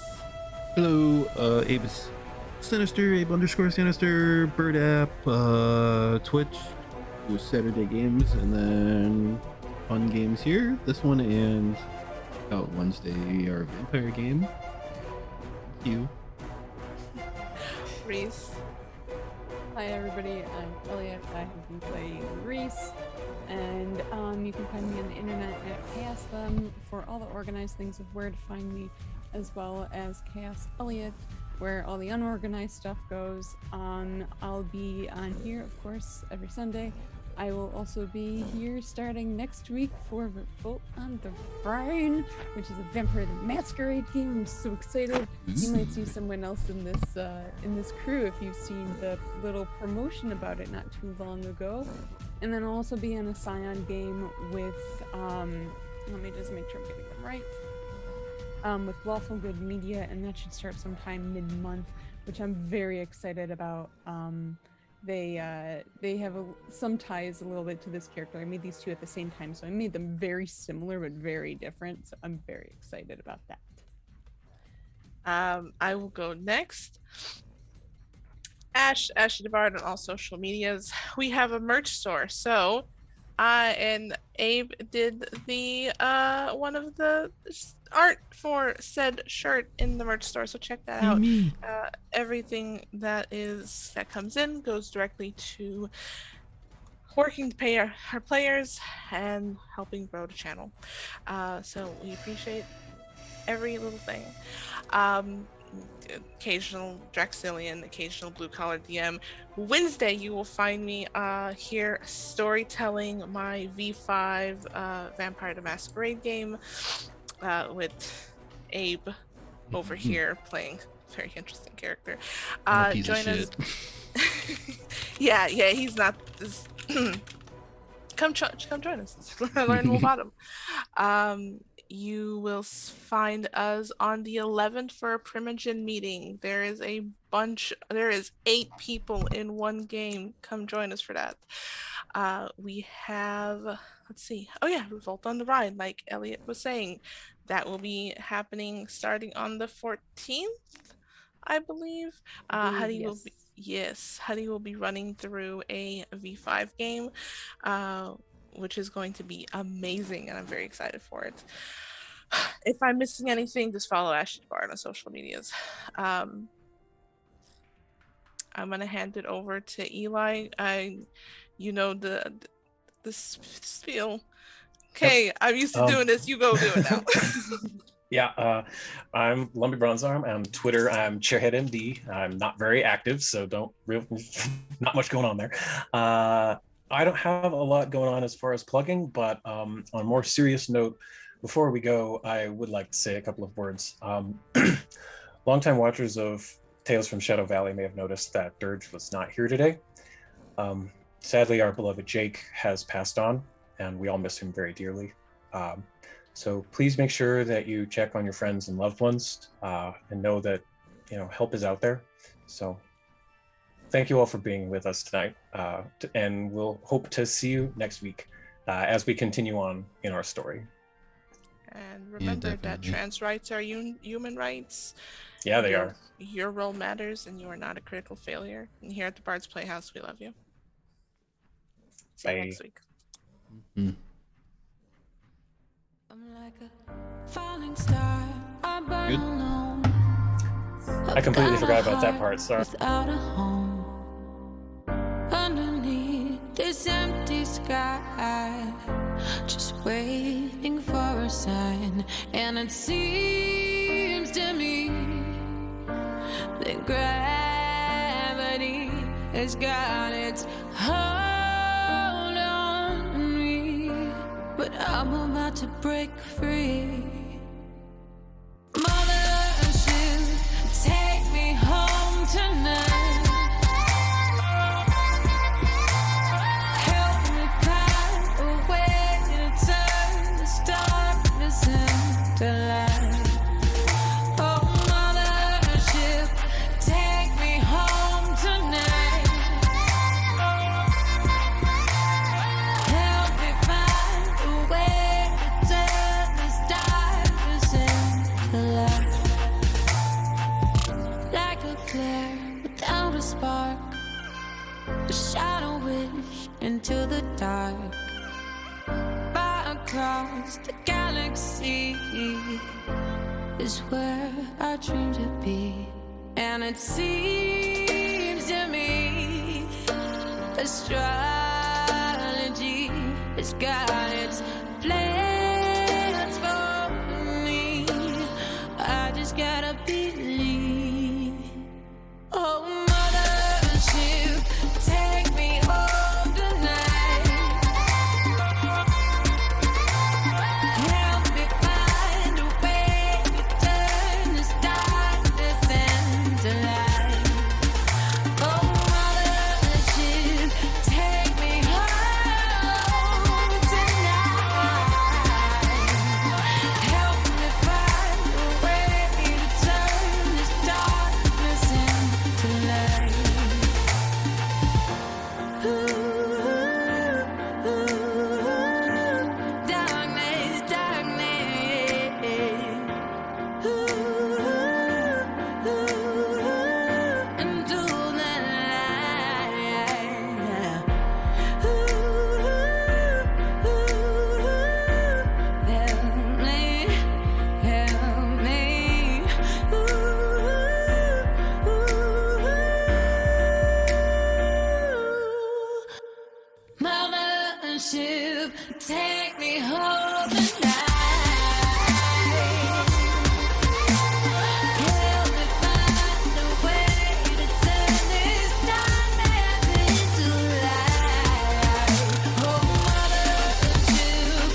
Who goes there? Why you dummies always coming in my lair like you want the smoke? All these wannabe heroes underprepared for the nightmare and despair that they dare to provoke. Most folk are doing their best to avoid me. Floor full of bones of the people that annoy me. Every now and then I get a couple of daredevils with the audacity to think that they can destroy me. Good luck with that, man. I got panoramic vision, meaning that I can see in any direction with precision. If it's your decision to attack, I suggest that you come back when your plans had a bit of revision.